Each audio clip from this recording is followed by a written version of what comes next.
everyone, to episode 115.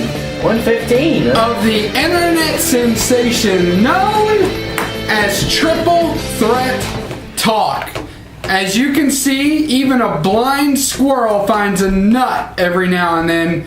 Big B, this week's holder of Top Dino. I found 2 nuts 115 episodes ago. Yeah, that's right. I'm Gary the Dr. Actually, we found you. Joined as always by Big B, Brandon DeMiro, Postmaster Jones. Yes, sir. How are we doing this evening, ladies and gentlemen? Just glad to be back with you this week. Today on the show, action-packed. We are going to be talking about the first week of the NFL. We're going to be talking about some upcoming NCAA football games. We're going to be talking a little bit about a couple scandals. It never ends with scandals. Never ends. We're going to talk about the difference that an All-American #1 recruit makes in betting. And we're also going to talk about how Big B's future, actually current, brother-in-law failed to get the job done on Monday Night Raw, but as always, and we also have a special guest joining us. Yes, we do. We have a special guest. Go ahead. Our good pal Dustin Long will be joining us again for the third time. On very interesting, topic. Circumstances. You know, we usually only call him if nothing's going on. Yeah, I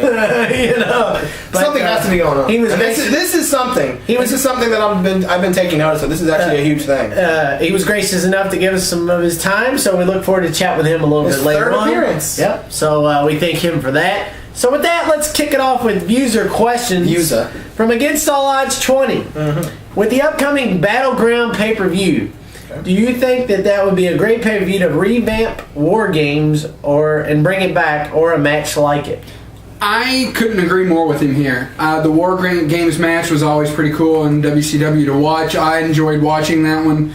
I agree. I think they definitely need to bring up some sort of match, and it's not like TNA. It's not like a retirement home for old WWE talent, old WCW talent, and I think a WCW idea would do pretty well there. Yeah, I mean, this is another one. This is a new pay-per-view that they're doing, Battleground, and those pay-per-view. What was the one before that we were kind of... What was it called? Which one? The one they did a couple months ago that was a new... Oh, it was like Payback? Payback, yeah. Yes, and that was very good. Yeah, Payback. That was very good. We were like, okay. That was WWE though, wasn't it? Yeah, but he's talking about... Battleground. Which is in October? Is that next month? I think so. It would be a good name to bring back with the War Games. So when Payback happened, we were like, okay, what's this thing now? A new name they're coming up with? What's this? And it was actually very good. It was one of the actually better pay-per-views that I remember of the year. So I think Battleground's going to do a really good job. It sounds like it's going to be some kind of Lions kind of thing, just because of how the name would suggest. So I think it's going to be a very good pay-per-view, and I like the War Games idea. I thought that was a very good match back in WCW days. I think they got a good pay-per-view on their hands with this name, and hopefully they can deliver like they have been all year. I agree. Also from Against All Odds 20, do you think it is right that guys that are worldwide traveled are pushed down to FCW than NXT like they're rookies? So basically guys that have been around the business a long time, and they get shoved down to NXT like they're rookies? I don't think it's right, necessarily. I mean, I think it is, just from the standpoint of you haven't worked for WWE before. I was going to go there. They're gonna take you down there because they want to see how you do. You have to learn their style, because WWE is a different style from other places. But at the same time, like, if you have somebody, for example, if you have someone like Hulk Hogan, brother, all right, that's different. You're going way extreme there. But I'm just saying, right? That would be them taking over another point. Let's go less extreme. Let's say AJ Styles. Okay. All right. Let's say AJ Styles or Samoa Joe. Is that right to put them in NXT? I don't think so. I mean, I have to say no. I think because they work for a different company, I think that makes sense, because, I mean, again, he's not a great wrestler by any means because of all the injuries that he incurs, but Sin Cara is a perfect example, just because he had Rey Mysterio is another good example. He had a fast-paced style. He wrestled a lot. They had to teach him how to slow down. Del Rio's another one. Del Rio had to go to FCW to learn how to slow down, because he had a lot of fast-paced stuff too. So I think I don't think it really makes them look bad if they're sent down there, but I think they need to learn their style, because ROH is different too, so that's why Daniel Bryan went down there, Cesaro, and all those people were down there, so they need to kind of learn WWE styles to get accustomed to how they want their matches to be paced. So All right. Like I said, I made my point a while ago, so I don't need to go any further. From the Jeffrey Caster, he wants to know: can we explain 3 things fun about WWE? Ryback. No. 3 things fun? Yeah. Fun. I would agree with Ryback. I would say thought that Ryback is not as bad as you guys say. I'll say this much though. He didn't like Ryback at first, and he still doesn't. But I don't like Ryback. But me and him have been having a ball with that Ryback skit where he was in the locker room. We've been just loving that thing. We did it. We'll actually get into that when we talk about headlines. We actually went to the Reds game this past weekend, and we were doing that the whole way up. What are you doing? Sit down. I think one of the things that really makes WWE fun, we kind of saw this past week on Raw, with Stephanie McMahon kind of digging the salt into Goldust's wounds without. And see, what was fun? It wasn't so much fun as it was funny because he had nothing to do with his brother getting fired or on the storyline, and yet Stephanie was making it sound like that. So it's fun that you can see plot holes. Although that we can find plot holes. I must say, I do find it funny that Darren Young comes out of the closet and he gets pushed. Cody Rhodes finally gets married to Big B and he gets fired.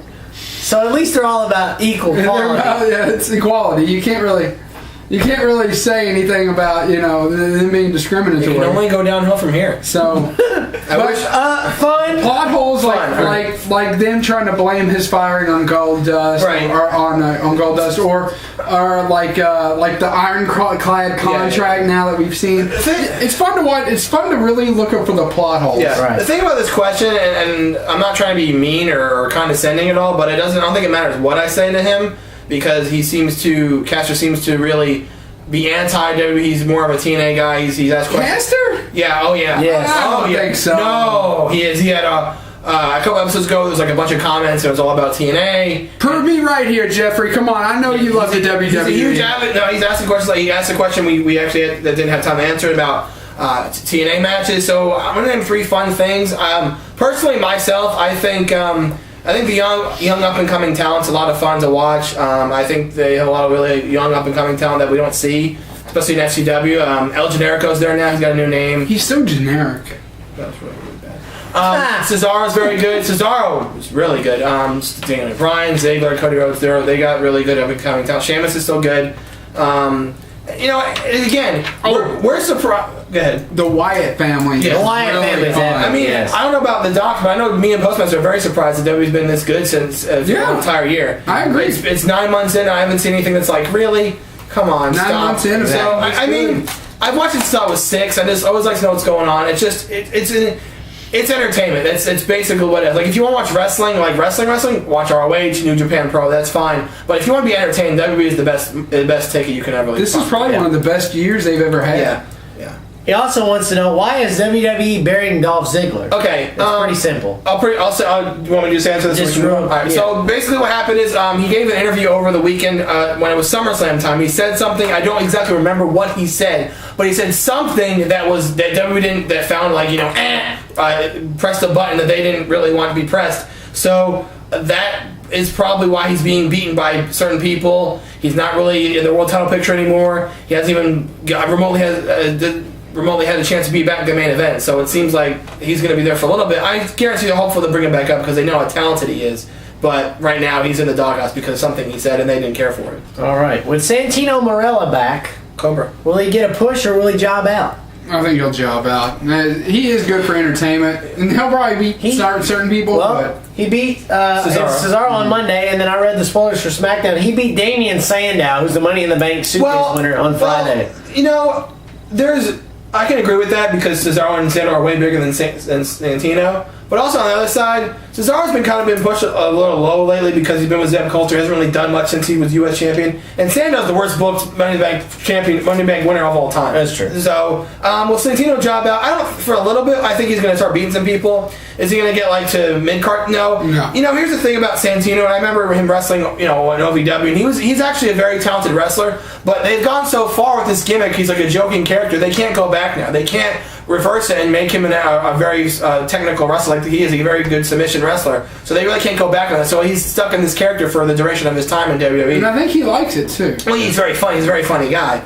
But he's not going to be, anywhere in main event status. So he's going to face mid cards. He might upset some people, but again, he's probably going to end up, jobbing somewhere down the line. All right, and wrapping up questions from the Jeffrey Caster. He wants to know, Big B, how did it feel seeing your brother-in-law on Raw last Monday? I didn't read the question.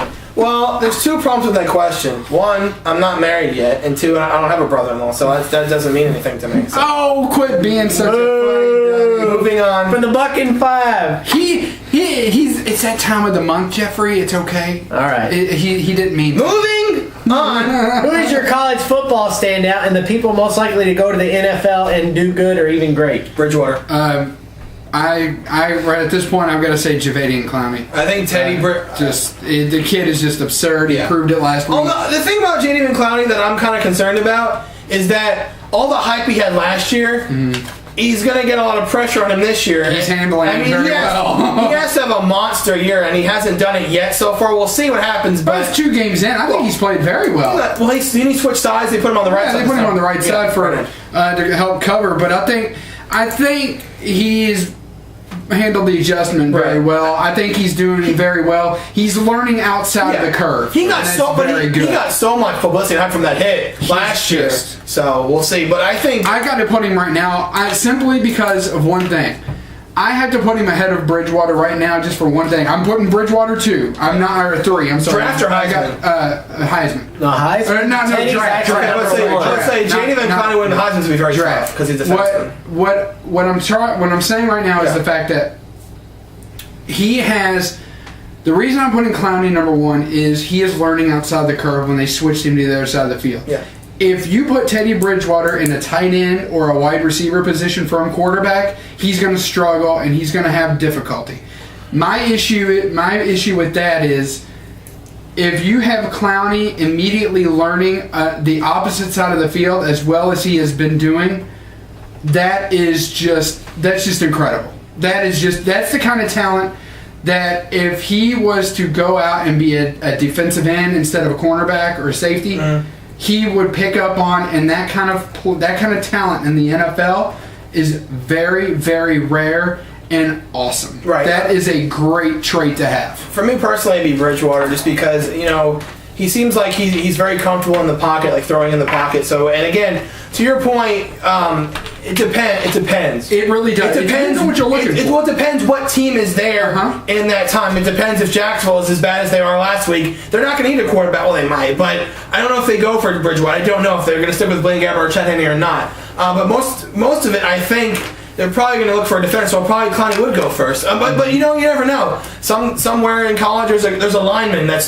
very good, and a lineman got taken first this year to Kansas City. So you never know. You just never know. So, personally for me, I think Bridgewater's going to be a fantastic player. He can throw really well from the play. He's got a strong arm. I think whoever gets him is going to be really ready to go. I think he's ready to lead the team. In a couple years. They even said that in conferences, much like Jadeveon Clowney does with defense. He leads the defensive discussions for South Carolina. Teddy Bridgewater leads most of the offensive discussions for the University of Louisville. So I think you can make a very strong case for either one of them. Yeah. And for me, and it has nothing to do with anything of the fact that I'm, with U of L, because at this point I'm putting Bridgewater ahead of Manziel. Right, yeah. And that's something I didn't do last week. Yeah. But all I'm saying is the fact is, and I'm also more of a defensive-minded guy too, the kind of talent, and I said it just a second ago, and I can't stress it enough, the kind of talent that Clowney has defensively is just so rare. Yeah. He's better than Manti Te'o. He's probably better than Charles Woodson could have been. That's tough to miss. I'm just saying it's possible. He has that kind of talent, and it's just absurd that he's learned an opposite side of the field so quickly. It's astounding. I mean, the thing for me, and we're getting to break in a second, the thing that I think that's really going to help Bridgewater's stock is if you watch that game against Florida, he picked apart that defense. All right, I agree with both of you, so I guess I'm going to take a break because y'all don't know how to shut up. So with that, we'll take a break. We'll come back, and we'll have an interview with Dustin Long right after this. Stay tuned. Triple Threat Talk. Don't go anywhere.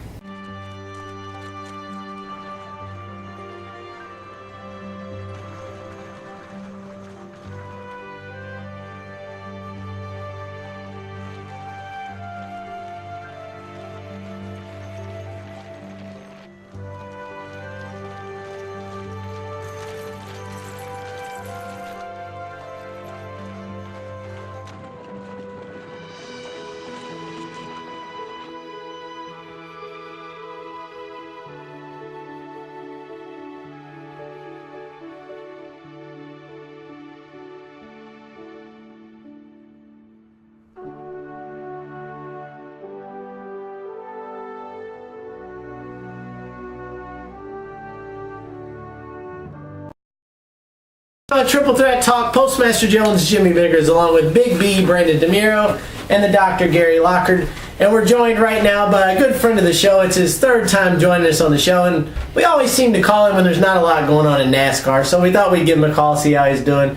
Mr. Dustin Long from MRNradio.com. Dustin, how are you, sir? Hey, doing well. How's it going? Going well. We usually like to call you when there's really not much to talk about, just kind of idle chit chat. There's really, I don't think nothing much happened this week in the sport. Yeah, there's not much going on, that's for sure. What will we talk about? I don't know. But so I guess we'll start from the beginning. Before we get into what happened at the end of the race, what were your thoughts on the race as a whole before what actually happened at the end?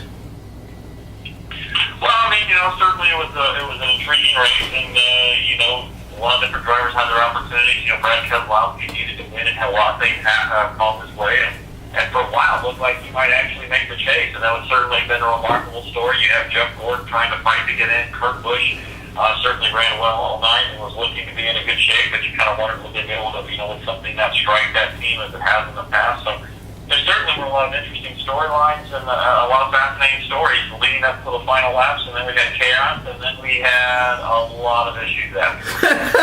Yeah, I think issues is a good way to put it.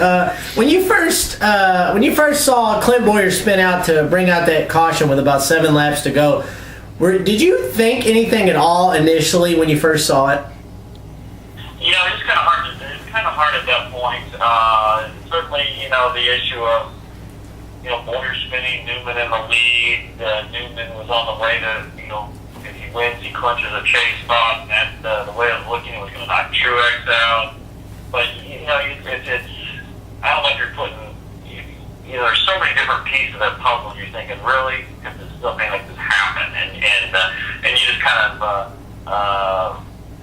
go on from there. And then, but certainly it was, I know Clint had denied spinning intentionally, and I know NASCAR has said, NASCAR President Mike Helton said that they could not conclusively prove that Bowyer spun intentionally, but I think it's pretty fair to say that with the way his denials have been, his denials have been weak and evasive, that it really makes you think, and I would think that there's, for me, there's about 99% certainty that he did spin out to create that caution. Do you think they're going to have to use another term other than my arm itches to come up with a little bit of code for trying to make something happen, or what?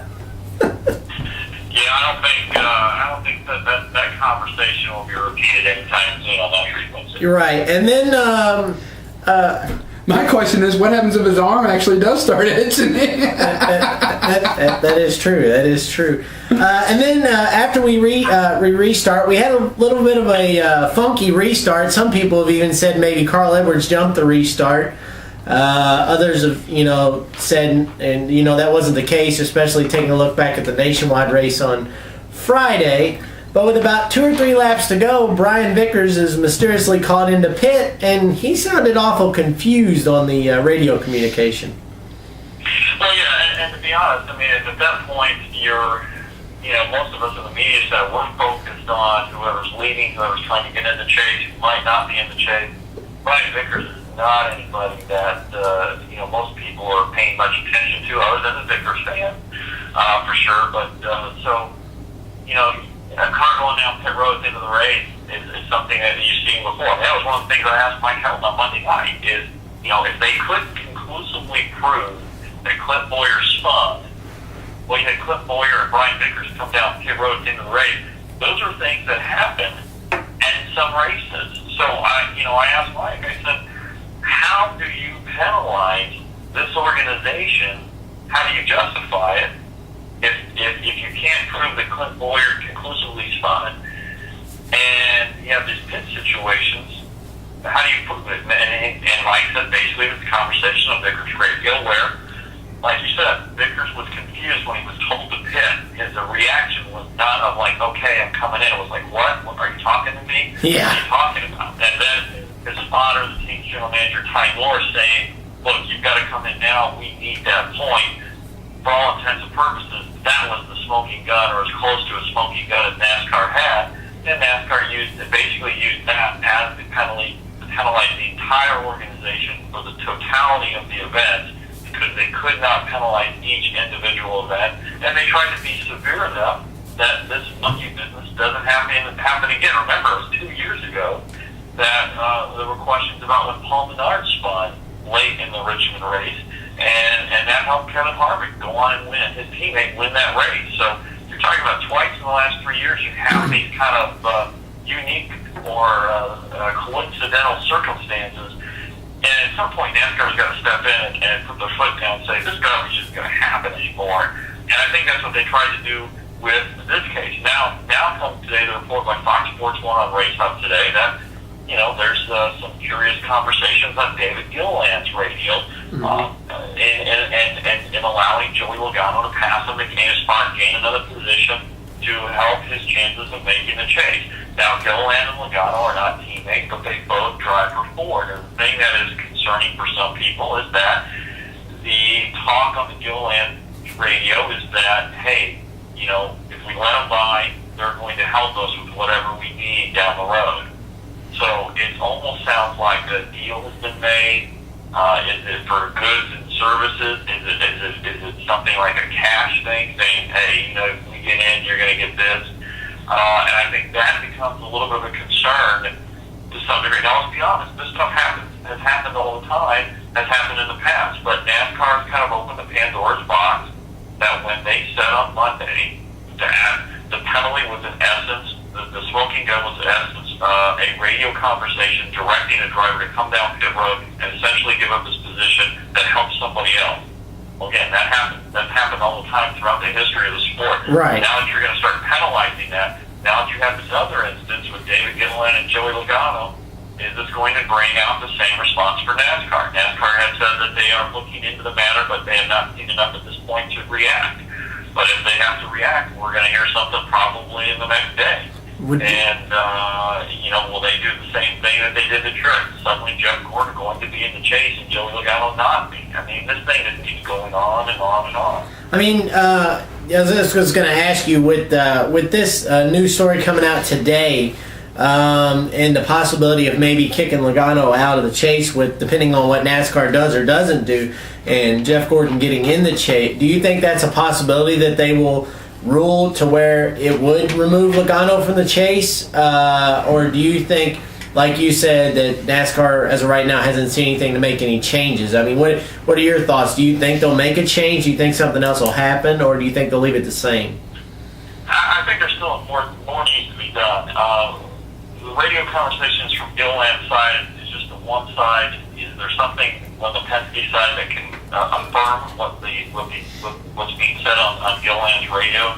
And if there can, then maybe there is an issue and there is a penalty, and maybe you do like what you did to Truex, and you issue Truex, Boyer, and Vickers 50-point penalties, and it's assessed before the chase points are reset. Well, if you did that to Logano, that would drop him out of a chase spot because he would fall into the 10th spot, and Jeff Gordon would move into the 10th spot. That would be the final automatic transfer spot. Logano would fall behind Ryan Newman, who has a wild card already, and Casey Kane with his 2 wins has the other. So, yeah, if they found enough things and they felt like it was as severe as what happened with Michael Waltrip Racing, and they had enough proof, and they did the same kind of penalty, Logano could be out. Is it going to happen? I'm not sure that there's enough there. I think there's a good bit of circumstantial evidence, and it'll be interesting to see what NASCAR does, but they're going to have to react in the next day or so. I agreed with the penalties that were levied down. I mean, a $300,000 fine, Ty Norris suspended indefinitely, like you said a minute ago, 50 points for each driver. But I've seen a lot of people out there, whether it be fans or media or anybody around the NASCAR world, that have said, Clint Bowyer is kind of getting away scot-free in all this because, yeah, he's getting a 50-point deduction, but they're deducting it before the chase reset. So really, he gets to hold his spot in the chase, and he was involved. And my thought on that was, well, actually, Clint Bowyer is getting a little bit of punishment for it because what he's going to get is loss of integrity and trust in my eyes. I think by doing this, other drivers are going to look at that and go, wow, I can't believe Clint would do something so underhanding and mistrusting, and why would you do that to tarnish our sport? You know, we do this as a living, you know, and we have fun doing it, and we're out here enjoying ourselves, and then something like this happens. So would you think that might be creeped into his mind, that, you know, maybe he's going to have to live with that for the rest of his life? I mean, yeah, it was changed, but... I don't think it's going to be as big of an issue with his competitors, because I think they're also going to know, if you listen to the radio, it's essentially a code. That you can read it as essentially a code was given, and it was essentially an order. And it's just like any job. If your boss tells you to do something, are you going to do it, even if you don't agree with it? And to be honest, most people probably are going to do it because they need that job, or they, you know, if they decide to stand up to the boss, you could risk being fired, and then what do you have after that? I mean, you know, great that you stand, you know, on the high ground and stood up for yourself, and that's good, and maybe that'll be rewarded down the road. But that's a tough thing to do, and not a lot of people do it, whether it's in the sport or any business. I mean, it's tough to stand up to the boss and fight for what you believe in, and understand that it could, you know, potentially cost you. So I think other drivers look at this whole situation with, you know, disappointment, but they also know that teammates have been helping each other for a long time. Now, certainly you don't typically see where somebody spins out, and I think there's probably be a loss of respect because it violates the integrity of the game, of the sport to some degree. You know, I think there'll be some questions, but I think some drivers also understand that you can be put in tough situations when you're trying to help teammates. But you know, it is a big story when the folks at ESPN said themselves that this story is bigger than anything going on in Monday Night Football right now. So you know NASCAR has done something if we can trump Monday Night Football, that's for sure. So moving on to the chase. With that being said, you got Matt Kenseth starting the chase in the points lead, and then Kyle Busch and Jimmy Johnson are tied for second with 4 wins. They're starting out in Chicago this week. Jimmy Johnson's been on a downward spiral the last couple weeks. Now we don't know if they've been trying anything or if they've been experimenting. They're liable to come out and win the first 5 races of the chase. They're perfectly capable. But if you going into Chicago, who do you think has the best shot to win the chase the way things have been going up to this point? Well, I mean, certainly, you know, half the chase races are on 1.5 mile tracks, and you look at it, Joe Gibbs Racing as well. I think all but 1.5 mile track race this year are in Cup between Matt Kenseth and Kyle Busch. So you look to those guys. Is Kyle Busch a true championship contender? Well, you know, we see him going into the chase a bunch of years, and he's really strong, and they have all sorts of issues and falter and make mistakes and flame out.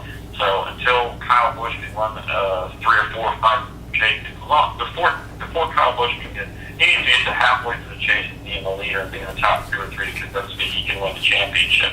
I think he's talented enough, but so far he hasn't even come close. I mean, he's like that player that's great in the regular season and then struggles in the playoffs. I mean, you have to see, you know, Kyle Busch excel in the chase. I mean, he was great last year. That was when he's 13th in the point, and he wasn't in the chase. You know, in the last 10 races, he ran really well. So I need to see it now that everything's on the line. Kenseth, you know, certainly has been strong in a 1.5 miles. Some of the other tracks are good. Obviously, Jimmy Johnson, these tracks line up well for him. I talked to him today. You know, he feels like that.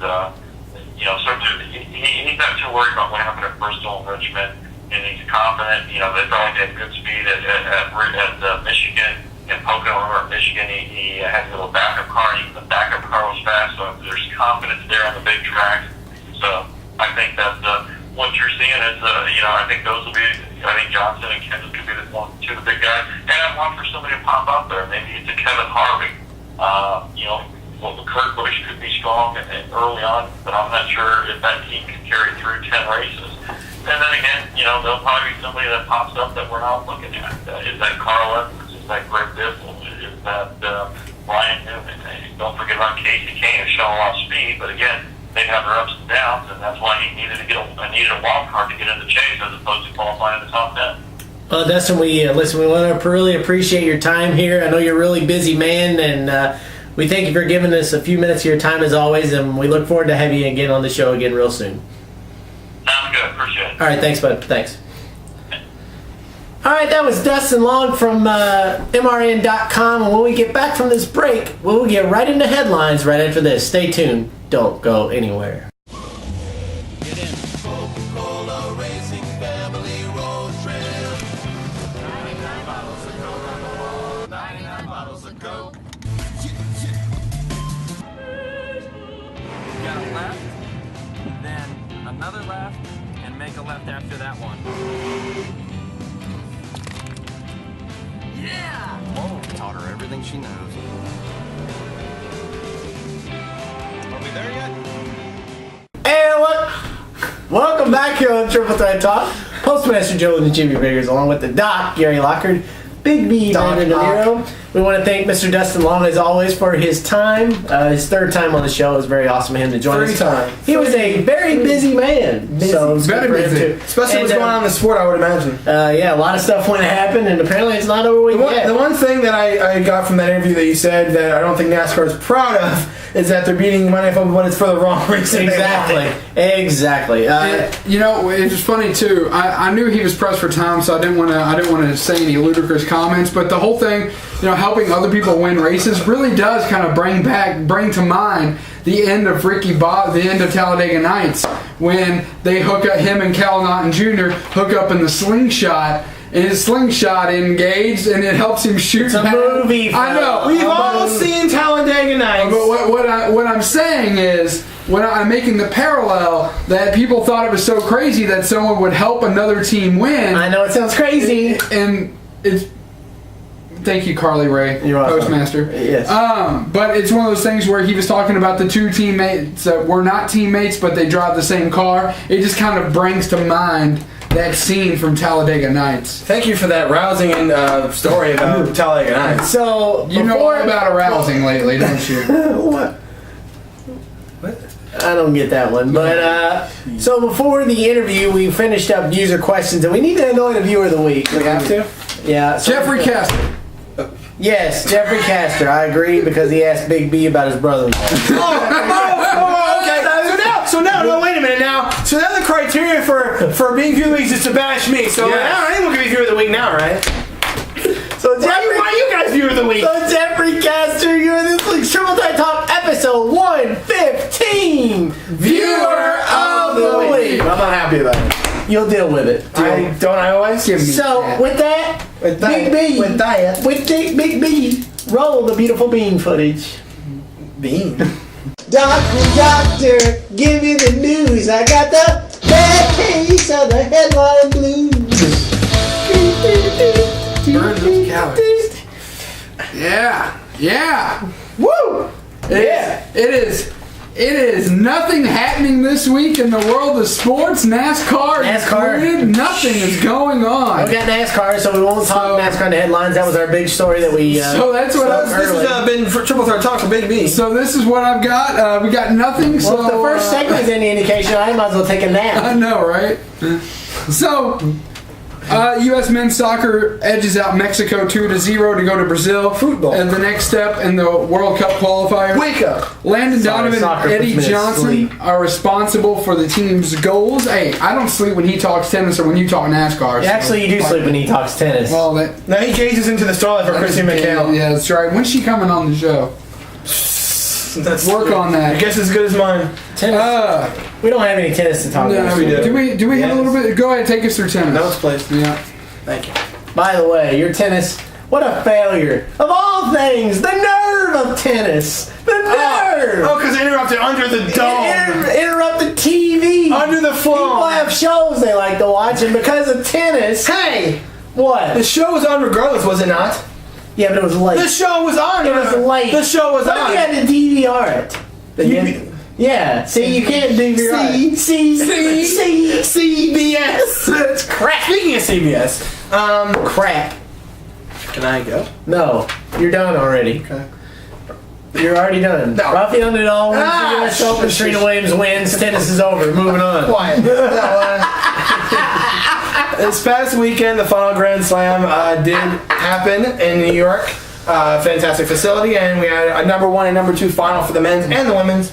Serena Williams won her 17th Grand Slam title, actually tying her now with Roger Federer for the most all time on the current tour. She still has a ways to go to catch. That doesn't tie him. She's a woman. He's a man. They can't tie. I'm just saying. They cannot tie. It's just saying.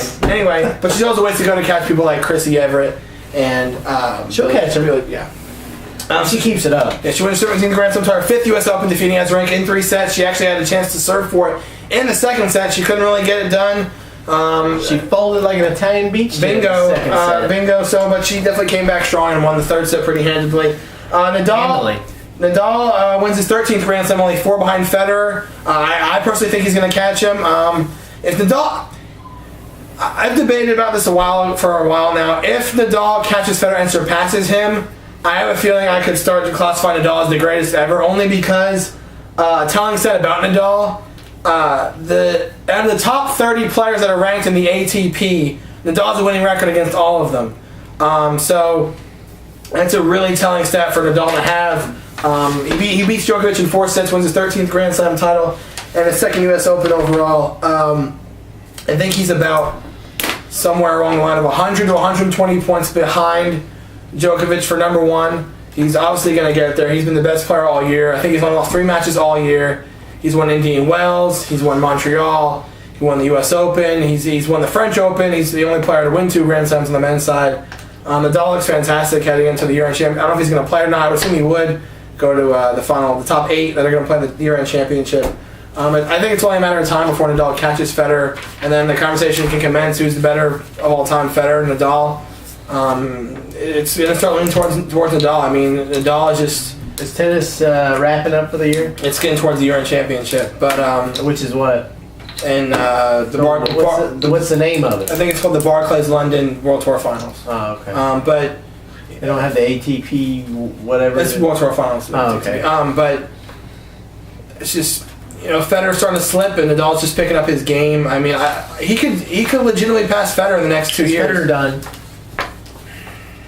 He's starting down that slope. I mean, is he getting to where it's like he doesn't intimidate? Is it time to stick a fork in him? He doesn't intimidate people anymore. I give him that much, because before, when Federer was at the top of the game, he was number 1. He stroked fear into every single player. Well, to that point, so did Tiger. I came on that court, but yeah, Nike might drop him. Yeah. Who, Federer? Yeah. I doubt that. He still makes a ridiculous amount of money for them. So, but as far as... Not really. They said that it's not as marketable as Tiger doesn't even make as much money for him anymore. Yeah, Tiger doesn't even do that much anymore. It's getting to a point now. I mean, he's 32. Mm-hmm. He's got 2 daughters. He'll play for a little while longer, but as good as Djokovic is playing right now, as good as Nadal is playing right now, Murray's coming on strong. There's a bunch of people behind him, like Ferrer. Tsonga's going to only get better. Burdick.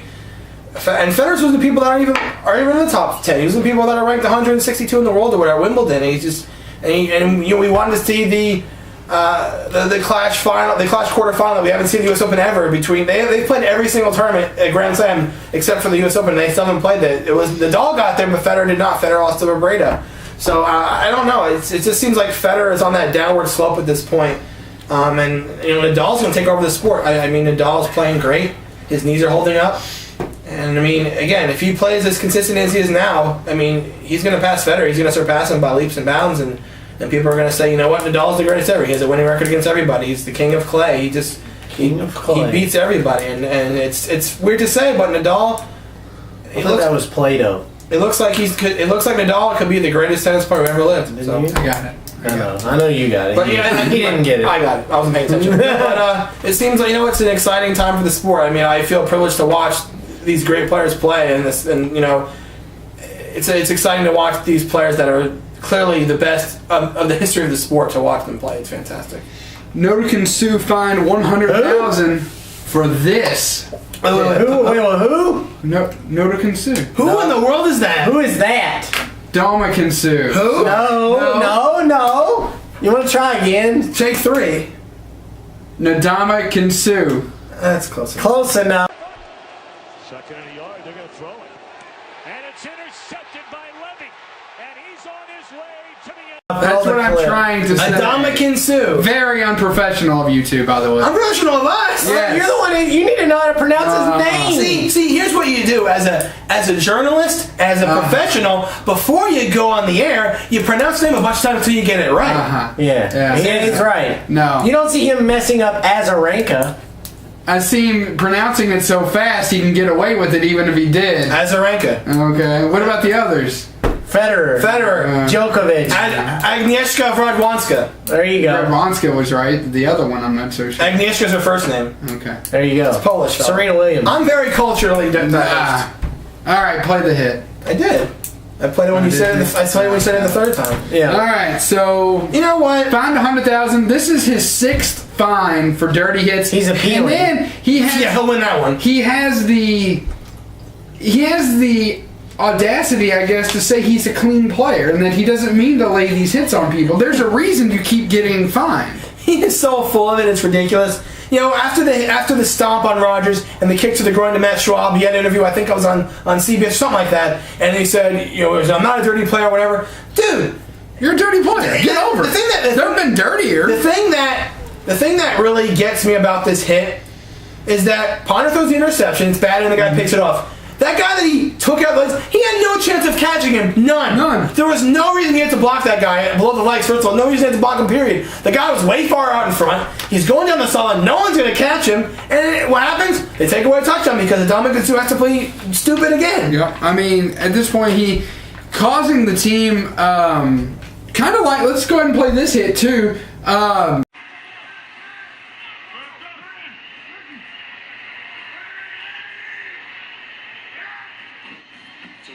Accepted the penalty. Kaepernick's got all day. And they'll take off, won't make it. And now the extra hit at the end of the play on Clay Matthews, the Clay Matthews hit on Colin Kaepernick. Oh, I loved that. Yeah, I bet you did. I'm kidding. This was just as dirty. It's kind of reminiscent of an Undertaker choke slam, actually. Oh, yeah. That was ridiculous. The thing is, though, only because it was Kaepernick is why it happened, because obviously Clay Matthews has been in the media saying the Whoa, wait a minute. What? I wouldn't say only because it's Kaepernick. He's got a point. It's partially because of the things Clay Matthews said. Because we're going to hit him, we're going to hurt him. Look at it this way, okay? Before the game started, obviously the Packers are feeling pressure because they're playing in Candlestick.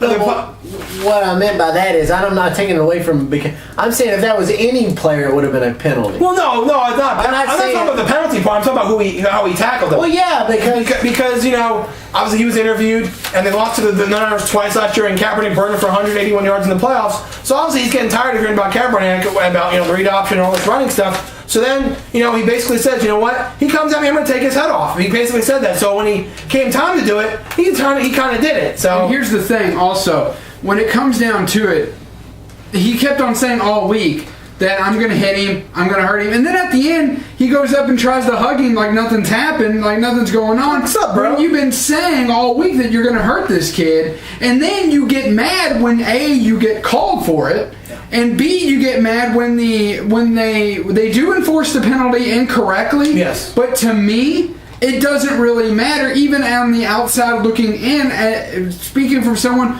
who isn't a San Francisco fan, Skip Bayless even said that Clay Matthews should have been ejected from that game for that hit. That was a clearly dirty hit. Kaepernick out of bounds, right, and then chokes. There's no other way to put it. That is a choke slam. Yeah. It's just absurd. We're getting to a point now in the NFL that, maybe 20, 15 years ago, this is not a big deal. It's just how the game is. But now they want to protect the players more. Their number one priority in the NFL is safety, number one key. So a hit like that, absolutely they're gonna look down on it, because Kaepernick was out of bounds. He wasn't going anywhere. So for Clay Matthews to do that, what he did, I get it, because he's tired of Kaepernick running all the time. I don't get it. There's no call for that. No, it doesn't matter. It's not just if you go out there, if Russell Wilson goes out there and burns Green Bay for 400 yards, and Clay Matthews lays that hit on, you're going to sit there and tell me you understand? No, you be a man and you suck it up. It's not that. It's just because I think the Niners beat him twice last year, and I think he's tired of hearing. So I get why he let him. I get he wanted to make a statement. He said, man. He wanted to make a statement. He said, "You're going to run on me because you're not going to run." And then what happened? Be a man. He tried to run on me anyway, and Clay Matthews put him in the ground. Be a man. Be a man. Be a man. Be a man. And then Be a man, homie. And then he has the audacity later in the game. It's a good word. It is a good word. He has the audacity to throw his hands up and wonder why a penalty wasn't called on him when he may have gotten held. I did not see a hold, but when Joe Staley, there was a point when Joe Staley, they said he thought held Clay Matthews, and I did not see a hold, and he was kind of wondering where the hold was. It doesn't matter. Yeah. But anyways, when we come back from break, we'll go a little bit further into headlines and talk about the other big story of the week right after this on Triple Threat Talk.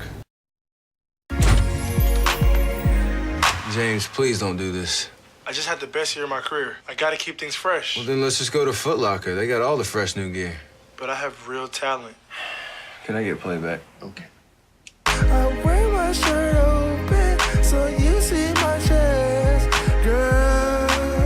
I work so hard into. Is that me?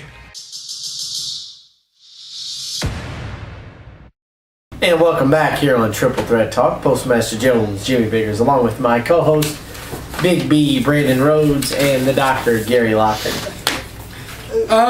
What? I'm the only one without glasses. Well, everybody's got glasses and I don't. Cody says you wear them at night. So speaking of that mean? Speaking of the Eye NFL, protection. some scores and stats of note. Scores and stats. Your boys, the Broncos, 49. What did Peyton Manning do? 49 to 27 over the Ravens. Manning, 27 out of 42, 462 yards. That's not bad. Wait, what? 7 touchdowns, tying an NFL record. From the 60s. From the 60s. So what was that again? How many? 7. That's what I thought. The Bills clamped down a little bit on the Patriots, but in the end, it's not enough. Interceptions. Patriots 23 over the Bills 21.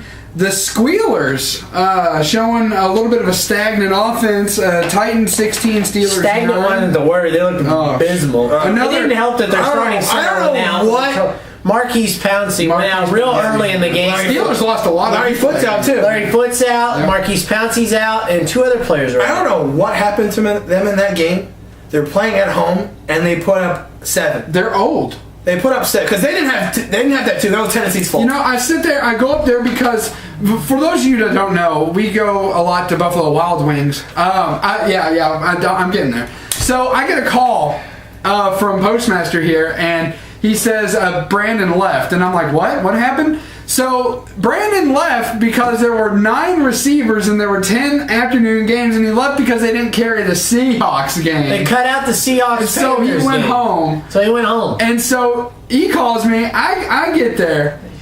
And I was nice enough to come in. I was nice enough to come in, and then I get after being nice, I get the look of death from your mother-in-law and your wife when I say the Steelers are old, and this proves it. They lost half of their personnel in one game. AARP Field, you coined that term, and it's right. Mike Tomlin is a fantastic coach. I'm not taking anything away from him. He's great. But the players he has around him, he just can't get it done anymore. No, he can't. They didn't win anything. There we go. Give me that back. Big Ben is just too old now, okay? Oh! Big Ben is too old now. Kyle Mallow's played one whole season fully in the last 3. It doesn't matter. Yes, it does matter. When you're trying to make a point. Yeah. When you're trying to make a point, all I'm trying to say is he's played one full season in the last 3.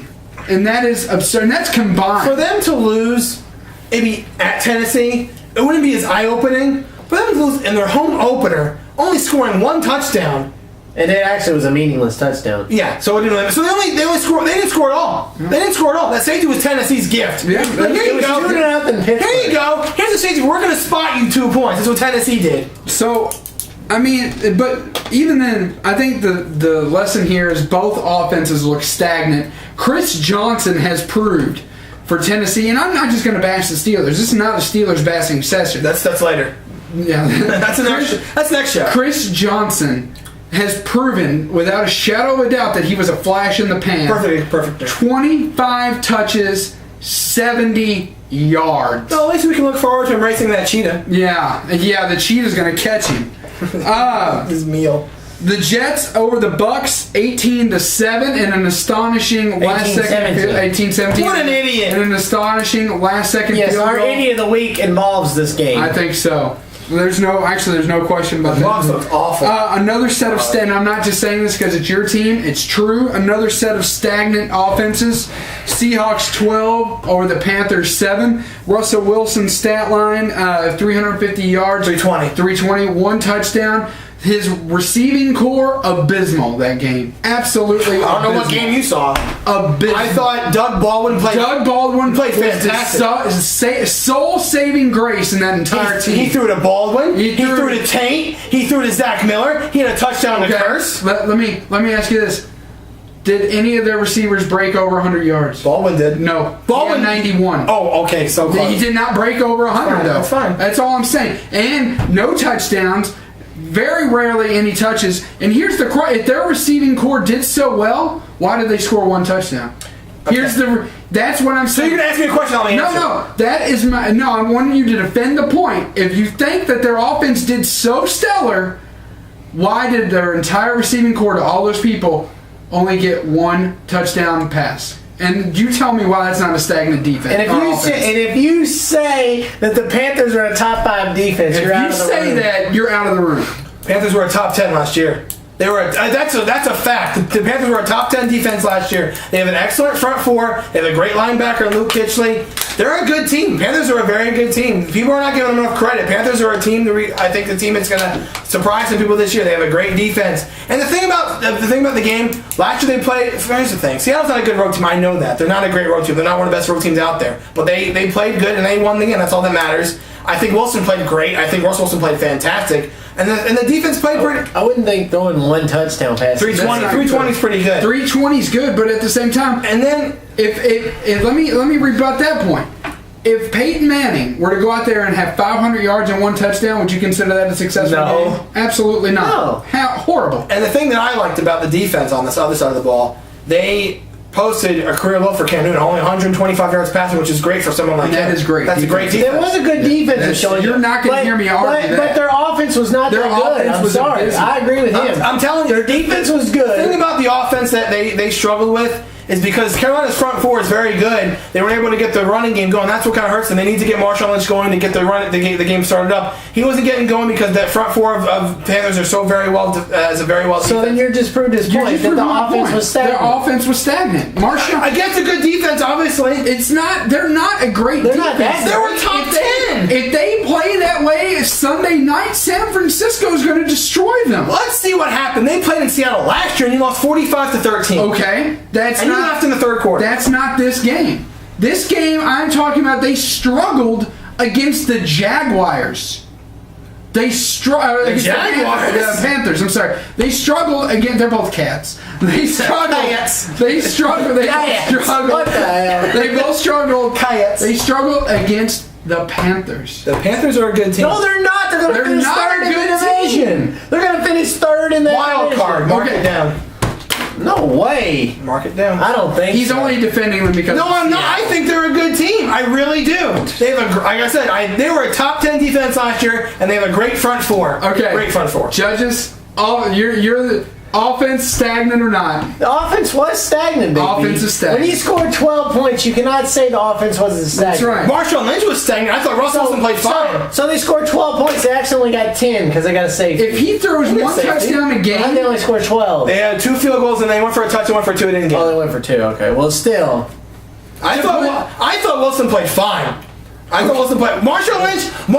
If you said Marshawn Lynch was stagnant, that's fine. Marshawn Lynch was definitely stagnant. I thought Wilson played. With the exception of maybe Baldwin, he was the only saving grace on the I thought offense. Wilson played great. I thought Wilson played good, especially against a good defense like Only Carolina. 12 points is definitely not. Against Carolina's defense, I think that's not good. I think that's a good. San Francisco plays this team later in the year. They're going to destroy them. Do you understand that? No. San Francisco is going to destroy them. They Wait, are what, going Sunday? to. No, I'm talking about the Panthers. They don't play the Panthers. Later this year, San Francisco plays the Panthers. Okay. I'm just telling you. Don't They're be going to surprised. destroy them. Don't be surprised with a low-scoring game. I'm telling you now, that defense is. Pay attention to me over here. That defense is legitly good. One player does not make it good. I'm not talking just about Luke Kitchen. I said that front four. That front four is very good. Last week you put me on the spot and named one person on their front four. He's got you. He has got you. Checkmate. He got No, it's not checkmate. 49ers. Yeah, that is checkmate. 49ers 34. I can look it up like he did. 49ers 34, the Packers 28 in a great game. Anquan Bolden kind of exploded a little bit in this one. 13 receptions, 208 yards, 1 touchdown. By the way, that is the definition of a non-stagnant offense. By the way. And for anybody, Because the Packers have a bad defense. Their defense is like Swiss cheese. Did you watch that game? I did. Packers tightened everything up. Packers have always been known to have a bad defense. The 49ers, and this is me criticizing my own team, which is something you apparently are unable to do.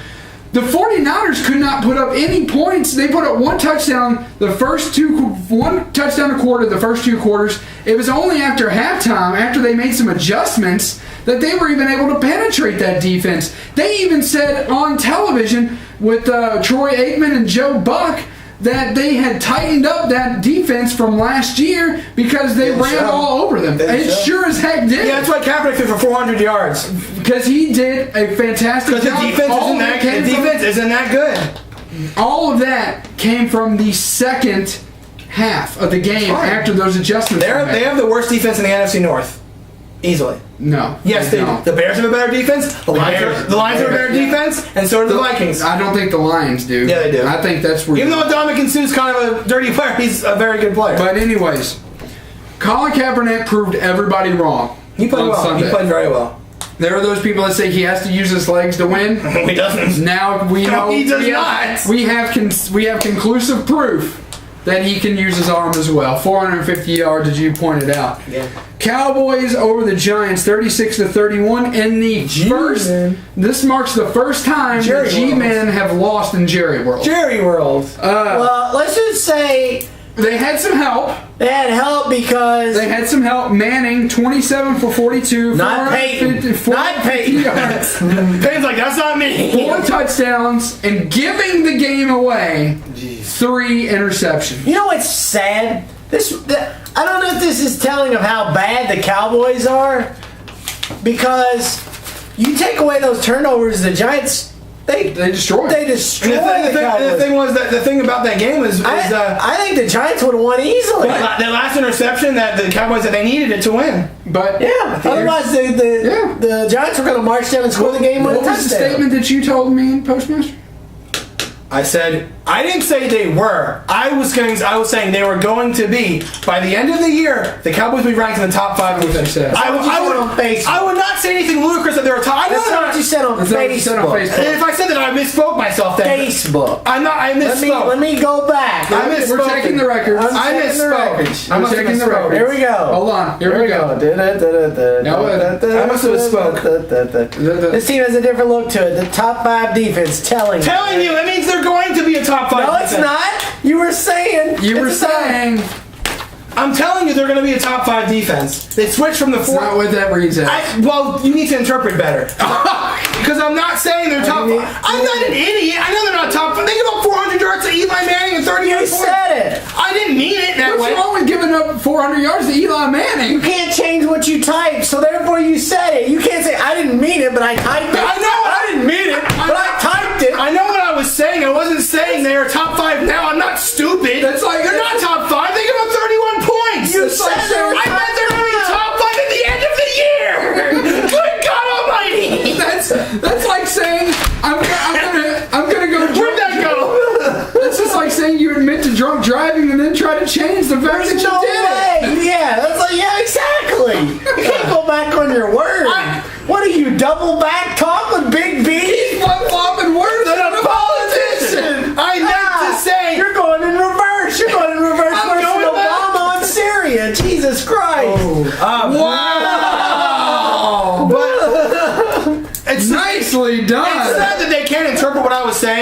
But the way Dallas has changed their defense with Rod Marinelli and Monte Kiffin, they're going to be a top 5 defense. No, you said That's not what I meant. Doc, you read it. I read it. It's what he said. It's word. Whether or not it's what he meant or not is irrelevant. My avatar on Facebook isn't of some odd picture of I don't know what that is. That's you. I know what it says on Facebook. So you said it. Listen.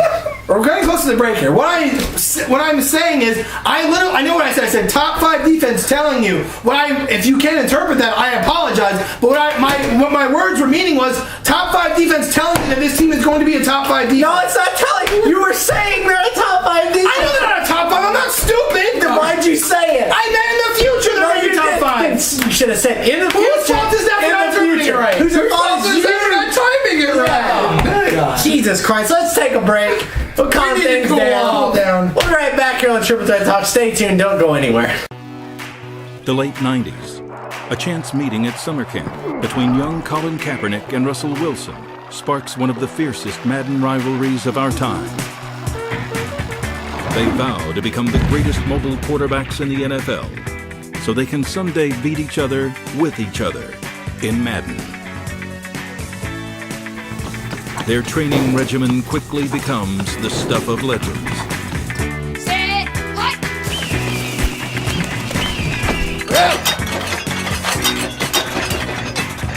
All their years of hard work have led up to this moment. Man versus man. Video game man versus video game man. Is that how you do it?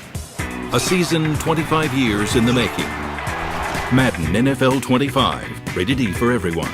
EA Sports, it's in the can. Official game console of the NFL.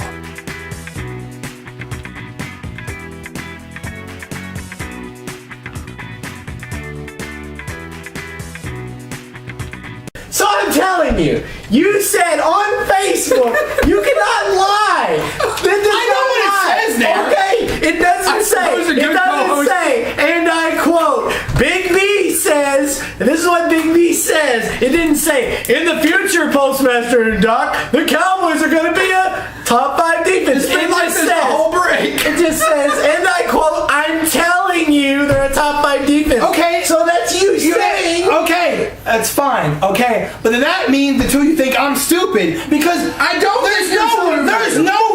there is no way on God's green earth that the Cowboys' performance on Sunday was a caliber of a top 5 defense. Why did you say it? Because I'm telling you they're going to be a top 5 defense. No, you said they Let's move on here. No, we looked There's more stuff to talk about. I suppose a good host would try to break this up, but this is entertaining. We looked it up, okay? The Seattle Seahawks are number 1, okay? They're the top defense in the NFL. I know that. Okay, number 2 was the who was San Francisco was number 3. San Francisco was number 3. The Broncos were number 4. And I don't remember who number 2 and number 5 were. But it wasn't the Cowboys. The Cowboys. Fine. Although DeMarcus Ware was in the top 5 individual players. Defensive players, but not the entire defense. Again, we're going to move on here because I obviously can't understand what I meant. No, we can understand. No, we understand what you meant. What I meant, because you obviously can't understand it, what I meant to say was, when I said top 5 telling you, this who the heck thinks they're going to be top 5 after one game? They have to complete more to think that. We are now accepting donations to send Big B back to grammar school. Okay, that's what we're. That's yes, what the Big B literacy fund is in full effect. Clearly, they don't know that I meant. Again. Speaking of the Giants, they signed Brandon Jacobs after it's clear another problem besides Eli Manning throwing more picks than a toothpick. The running back situation was terrible. Terrible. Absolutely insane. Only on this show. The first running back. This show is going so far. You guys ready for an astonishing statistic as far as you ready for an astonishing statistic? As for the running back situation of the Giants, Scott and Wilson ran for 23 and 19 yards respectively. Okay, so they ran for a total of 42 yards. I'm glad you In can the add. entire game. I can add. I'm glad. In the entire At least game. I can add it. I can read. At least he understood the numbers I threw at him. I understood. You understood that. Good. I'm glad. So, what did you... Usually we talk about the little guys before we talk about the big guys, but the little guys kind of had precedent this week because some news. So, what did you guys take away from week 1? A couple of things I took away from. Chris Johnson, 25 touches for 70 yards, abysmal. Brandon Whedon, I'm still not giving up my pick, by the way, that the Broncos could do well because by that definition... The Broncos are going to do well. Yes, you're right. Good job, Rob. Good job. Stop. Excellent. The Browns could do well because facts are facts. They scored 2 points less than the Seattle Seahawks. Mark that down. They did. Okay. So, I'm not giving up on that pick. Brandon Whedon, 26 for 53, 289 yards, 1 touchdown, and 3 interceptions. Clearly a stagnant start to the offensive season, much like the Seahawks, much like the Steelers. Browns are always stagnant. The Jets actually look decent, is what I took away. Not good or great, but decent. Geno Smith going 24 for 38, 256 yards, 1 touchdown, and 1 interception, and rushing for 47 yards. Those are some of the things I took away from week 1. How about you guys? What did you take away from week 1? Jacksonville's absolutely pathetic. I knew they were bad, but I didn't think they were that bad. They didn't get across the 50 till the fourth quarter. That's just pathetic. Steelers losing at home, and the way they lost, they're going to have a long... The record we gave them might be less than that. Yep. They can go maybe 4-12. They look awful. And the fact that they got injuries on their offensive line, someone that they need for Big Ben to block, they're going to have a long season. Actually, a couple surprises. I thought the Raiders played pretty well against the Colts. I thought they held their own. They had a chance to win at the end. Pryor, unfortunately, threw an interception. But I thought they played really well during the game. Pryor ran for 118 yards on that Colts defense. So I thought that was really well. Yep. The biggest thing for me, the biggest surprise, because I know how the team has been for a couple of years, is the Chicago Bears offensive line. Last season, I believe they had the most allowed sacks in the entire year. Yes. Against that Bengals front four, which is clearly one of the best defenses in the AFC, how many sacks they had? Zero. Cutler got sacked Bears look good. 0 times. Bears look really good. They came back from 14 down. That was the biggest tell, I think, for me from the weekend, was that Cutler got sacked 0 times against that Bengals defense. 0. I'd say stuff to look at for the week 1 for me obviously would have to be that Peyton Manning is still Peyton Manning. He's not going anywhere anytime soon. Should have gone for 8. He should have gone for 8. Run up the score. Why did he go for 8? 10. 70-0. That was a very good performance. Yeah. Good. Yeah. I take away that the Packers-49ers game was a NFC playoff atmosphere. It did not have a regular season game atmosphere. It had a playoff game atmosphere. It was classic. It had a playoff game, and it actually had a little bit of a tragedy in it as well. Yeah. There was a gentleman, apparently he was inebriated. He fell to his death at Candlestick Park. He apparently was on the overhead walkway and he fell. Seems like it happens so often. And then there was also 2 injuries at the Lucas Oil Stadium. Apparently 2 people, I don't know if they fell, but they were around the railing where the Raiders came out, and 2 people got injured. Yeah. So a couple stadium incidents involving spectators this weekend. I take away from that. When you go to the arena or the stadium, if you're going to drink, be careful. Or have someone go with you. Have somebody walk with you or something. I know we all go there to have a good time. You're there to have fun. You're there to get away from the world and just enjoy the football game. But, your life is not worth the risk. Yeah, exactly. Exactly. So, that's why 9 times out of 10, if I go to a game, you won't see me drink. Know where you are. I like to enjoy the whole... there's nothing wrong on a beer or 2.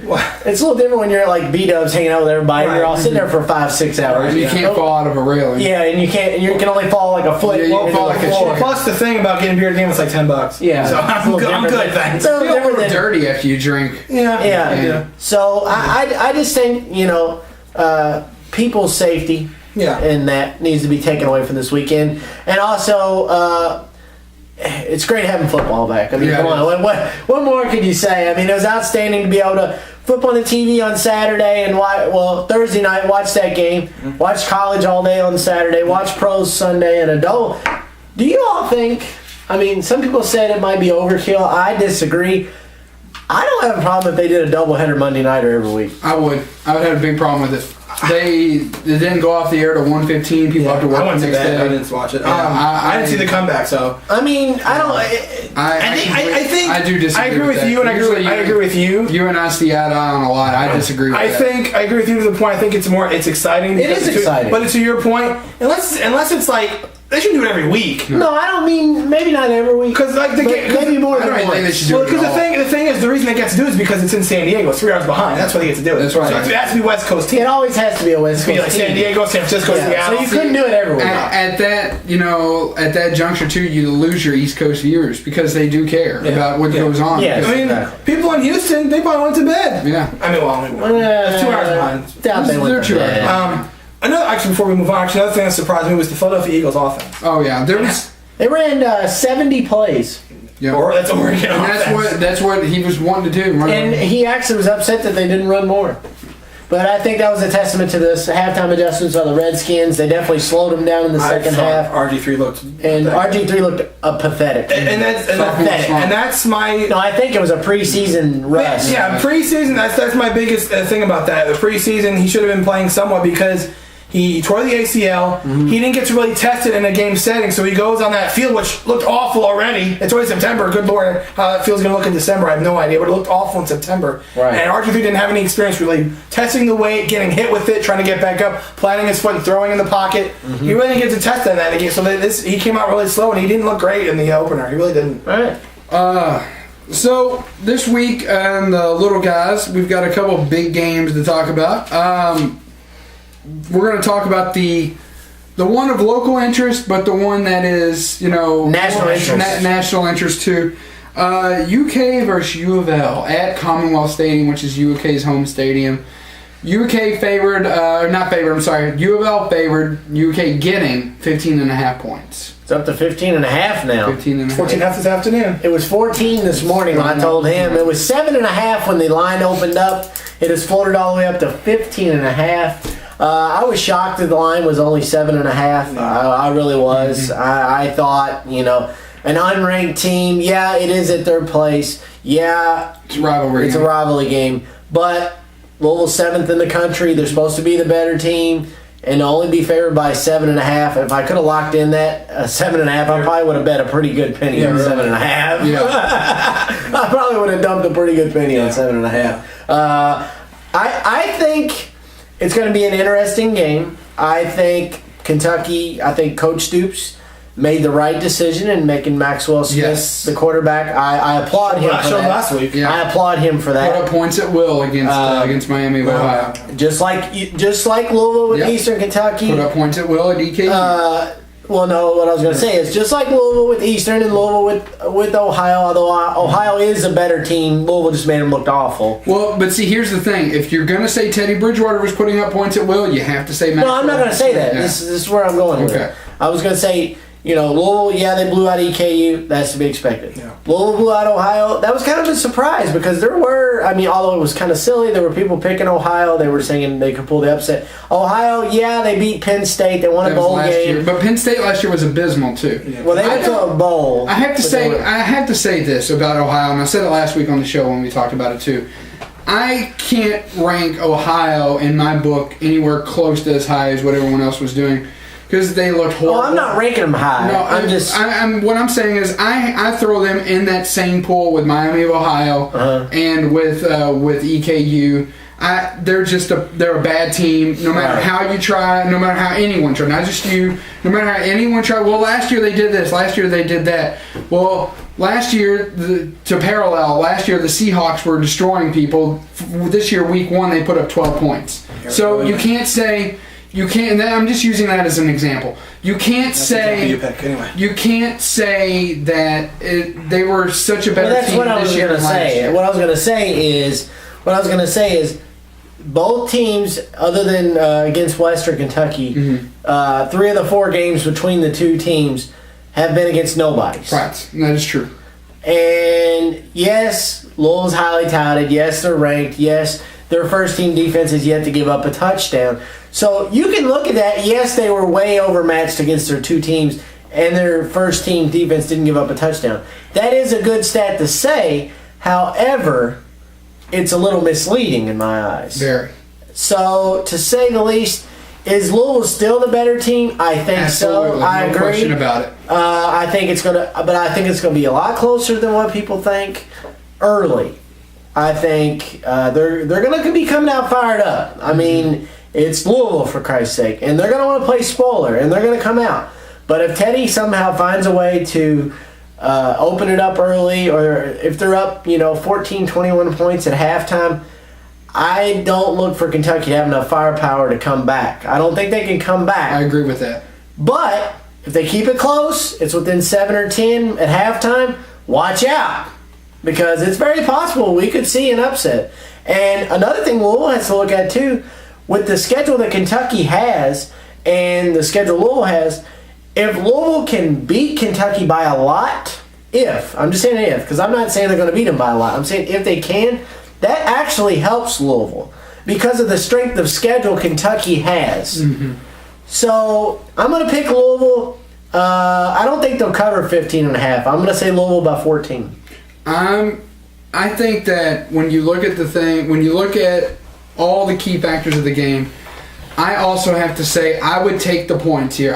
So when I say take the points, I mean Kentucky. I would take, in a betting lingo, I take Kentucky to win because that's covering the spread. Right. It's not whether you win or lose. It's if you cover the spread, and that's the truth.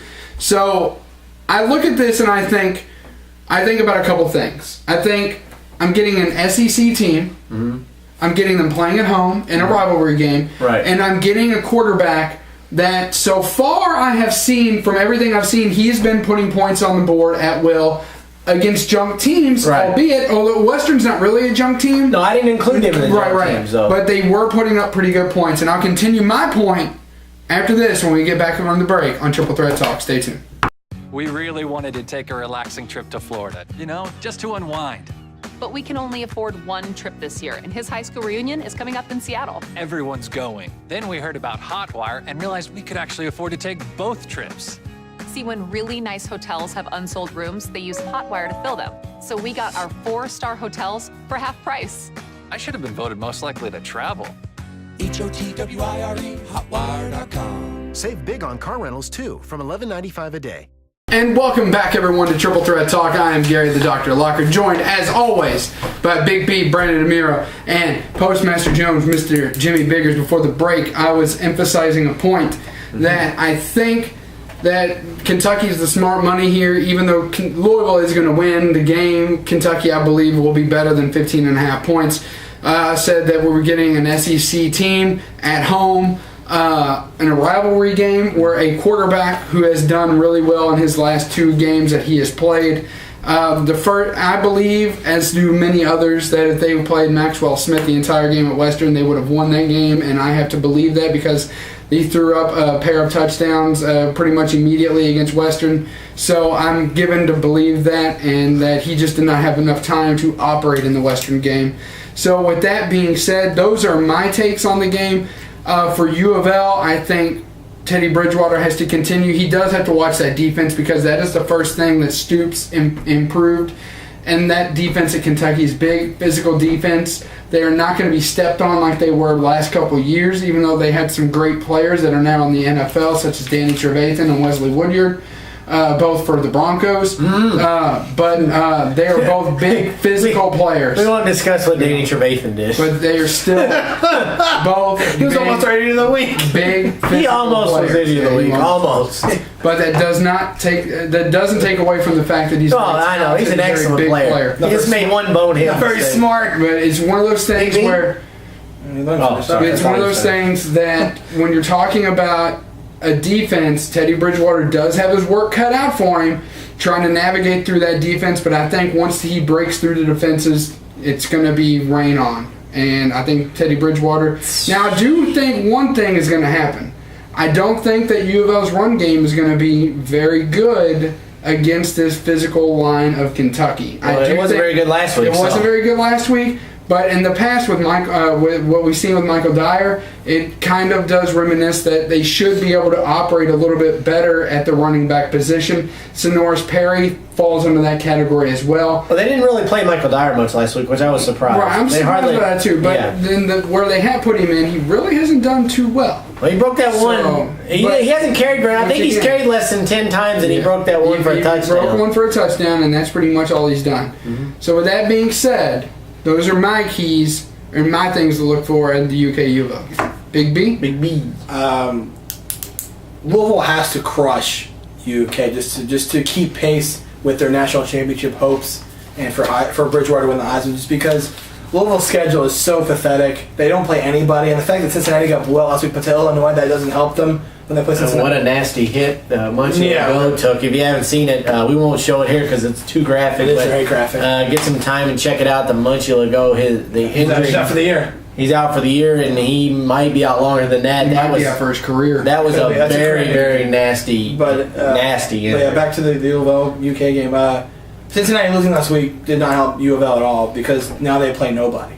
Louisville plays absolutely nobody the rest of the year, and they have to. They can't just win. They can't win by like 10 here, 7. They have to crush. They have to crush if they want a chance at national championship because that's all they can do.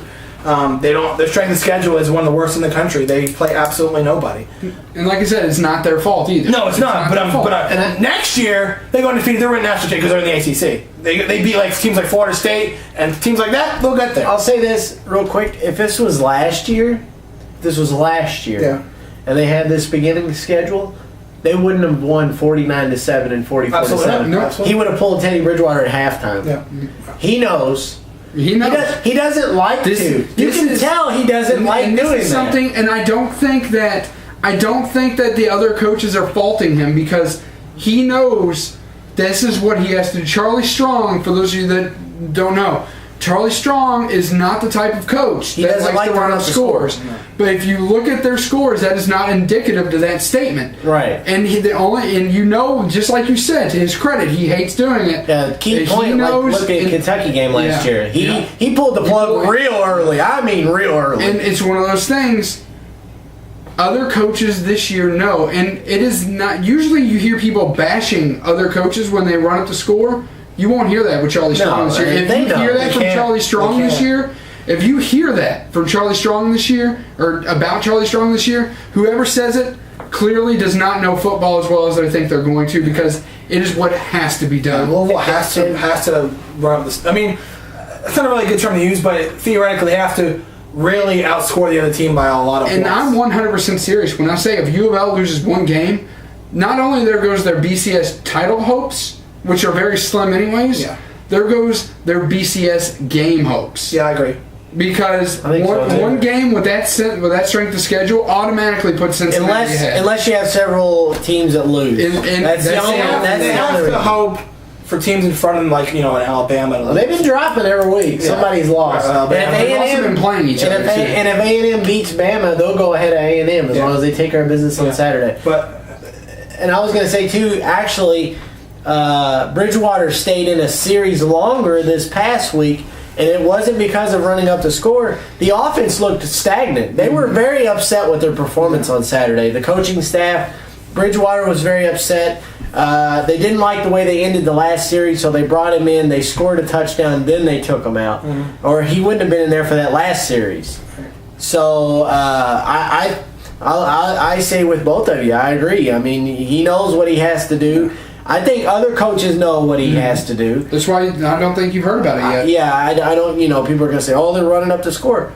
No, if the second string quarterback is coming in the fourth quarter, that's not really running up the score. If Teddy Bridgewater played all 4 quarters and it was 63-7, I would say they're running up the score. But they're taking him out before the game's over. The backup's getting 1 or 2 or 3 series playing.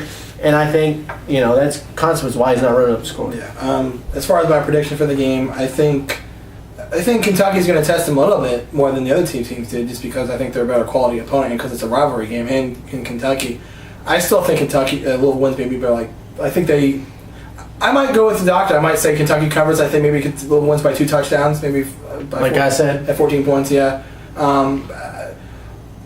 I don't think that's what they want to happen. I think they'd rather beat Kentucky by like 30 because it's something they have to do, but I really don't think it's possible. I think Kentucky's defense is better than people give them credit for. I think Stoops' biggest project was to fix that defense, and I think he's done it. I think Kentucky wins by 2 touchdowns, but for them that's not enough. I think they need to win by more, but I think that's what's going to happen. So. Among other things, the game does feature the second player on the Heisman watch list right now, Teddy Bridgewater, with number 1 Taj Boyd. Taj Boyd is fantastic. And I definitely agree with that. All right, the national game of note in college, and actually not of the week, but of the year, the marquee matchup for the year. The only reason Johnny Manziel did not get suspended. Absolutely. I'll argue with that till I could not agree more. Half a game. And that was what I said on the show when this happened, and I will fight that with you. Half a game. Half a game. Oh, Bama. Before we get to that, I sent that to you on Facebook, and that you thought it was hysterical, right? Which one? When the NFL, I go get to this kind of relates to it. Manziel got suspended for half a game. Mm-hmm. Frank Caliendo. Oh, yes. Frank Caliendo tweeted out before the kickoff for the NFL game between the Broncos and the Ravens. He goes, the NFL season is suspended longer than Johnny Manziel. Good stuff by Frank. Because of the opening, because of the lightning. Yeah, the lightning delay. He said it got delayed longer than Johnny Manziel. Oh, wow. So, Alabama at College Station going into town to take on Johnny Manziel and Texas A&M. Some of the key factors for me to look into are this game features the number 5 on the watch list, Johnny Manziel, who I think will be number 1, no disrespect to Teddy or to Taj Boyd. I just think that once they start getting into the beef of their schedule, they're kind of going what they're doing right now. They're playing lesser quality opponents than what U of L has played up to this point. And I think that what is going to happen here is as they get into the SEC season, his stock is going to go way up, and I can't help but think that his only real competition by the end of the year is going to be Taj Boyd. No disrespect to Teddy. No, I think Taj Boyd's fantastic. Yeah. But here's some of my keys. When you are Texas A&M, you have to keep Johnny Manziel under control because one of the keys to the game, it's a dirty key to the game, but one of the keys of the game for Alabama is going to be upset Johnny Manziel. Yeah, into his head. Because we saw what he did, what he's done the last couple weeks. He's been rattled. He started to make stupid mistakes. He started to taunt.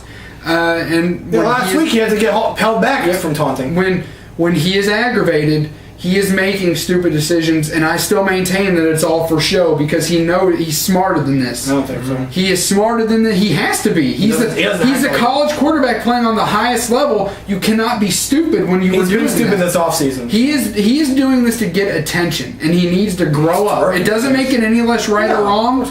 He needs to grow up. But here's some of the other keys. For me, one of the big keys on both sides of the ball are defense. Alabama is a defensively minded team. A.J. McCarron is a great quarterback, yes, but the pride of that Alabama team is their defense. Oh, it's always been the defense. They have to tighten up against Johnny Manziel. They have to make Johnny Manziel throw into them and make stupid mistakes, which what I'm saying, they're going to try to get into the head of Johnny Manziel. Likewise, for Alabama, this Texas A&M defense has not been tested yet. And A.J. McCarron has shown last year that he can struggle against untested defenses because he doesn't know where to throw into or how to navigate around them. And I think he showed that last year with Georgia when Georgia's defense was a little bit in question. He put up very few points against Georgia last year. When I look into this tells me that A.J. McCarron is going to have a little bit of work cut out for him when it comes to knowing who to throw to, knowing who to throw at in terms of cornerbacks and safeties on this Texas A&M defensive scheme. What I'm saying at the end of the day is that Alabama's going to win this game by about 10 points because I think they're going to get in Johnny Manziel's head. Don't get me wrong, I look for this to be a high-scoring game, which is completely opposite to what A.J. McCarron is typically used to. This game, it's hard to predict because the last couple of weeks, the Alabama offense hasn't looked that great. They struggled against Virginia Tech. On the flip side, A&M's defense has been awful. They got outgained by Rice. Sam Houston State had over 200 rushing yards against that defense. That's what I'm talking about. That looks awful. So it's gonna again. It goes to the doctor's point how Manziel faces that Alabama defense because Alabama's offense is gonna shred through A&M's defense. It just looks that way. I mean, they got beaten offensively by Rice, and that's just pathetic. So it depends. Can Alabama's offense get some momentum, because they haven't looked that great recently especially against Virginia Tech? Their offense didn't look very, very good. So we'll see if their offense can maybe step it up against Steve. I pick Alabama to win too. I think last year they won that game. Manziel wasn't as highly promoted as he was last year. This year he's I got every single camera on. CBS is doing a Johnny cam on Saturday, which I think is giving him more scores he doesn't deserve. But I think Alabama wins by a good 10 to 14 points. I'm going to say 10. I think the game could be like 35-25. I think that could be a high-scoring game, because I don't think A&M's defense is very good. And I think they put Manziel in his place because he thinks he's this hot commodity, and he's going to be put in his place by probably the best defense in the last couple years in college football. I think that this game is going to be very telling from the standpoint of, I think Nick Saban and Alabama, they're going to prove that last year's loss was a flash in the pan, and they're going to take care of business. Apparently, this particular game has been shown in the Alabama weight room on replay over and over since it happened. And let's not forget, Alabama had a week off. They had a week to prepare. Now, I know Nick Saban is, I think, 4-8 or 4-3 with bye weeks. But all 3 losses were against LSU when LSU was in the top 5. Right. So, but I think this game is not even going to be close. I think Alabama's going to roll, tide, roll, as they say. Yeah. And I look for Alabama to win by 3 touchdowns. Wow. That's a bold prediction. Before we get into the big story, we do have a break coming up here in a minute. But before we get into our other big story, as PostMaster said, NASCAR was one of our big stories as well. Some of the odds. So I mentioned earlier coming into the show, this is for the basketball men's championship, all right? Check out some of these odds. Before Andrew Wiggins commits to Kansas, all right, 30-1. 30-1 to win the men's title. After Andrew Wiggins, second favorite at 9-2. That is insane. That is the difference an all-star player makes. Absolutely. Kentucky has been the favorite all the way through, even since U of L's loss. This is from U of L's win. I'm sorry. This is from the actual sports book in Las Vegas. Let's see here. Kentucky 9-2. They do rise slightly 5-2, but they have always been the favorite. LaSalle, right? No one's heard of LaSalle. Their current odds 150-1. Somebody that we have heard of though, Texas A&M, 200-1. The most astonishing one to me though, returning champions, University of Louisville, 11-1 to win the national championship in men's basketball this year. When we come back from this break, we will get into our big story of the week right after this. Stay tuned. IWU Louisville knows business. Not only did I earn my graduate degree, but I experienced a well-rounded education that benefits me my entire life. The enrollment experience here is fantastic. They fit it around my schedule. They know I'm working. They know I have a family. They really took an interest in my goals here at IWU. IWU knows business. Indiana Wesleyan University, Louisville. Change your life, change your world. And welcome everyone back to Triple Threat Talk. I'm Gary the Dr. Lockard, joined as always by Big B, Brandon DeMuro, and Postmaster Jones, Jimmy Biggers. A little bit of breaking news. We don't know too much about this story as of yet, but to throw it out there, talk a lot more about it next week.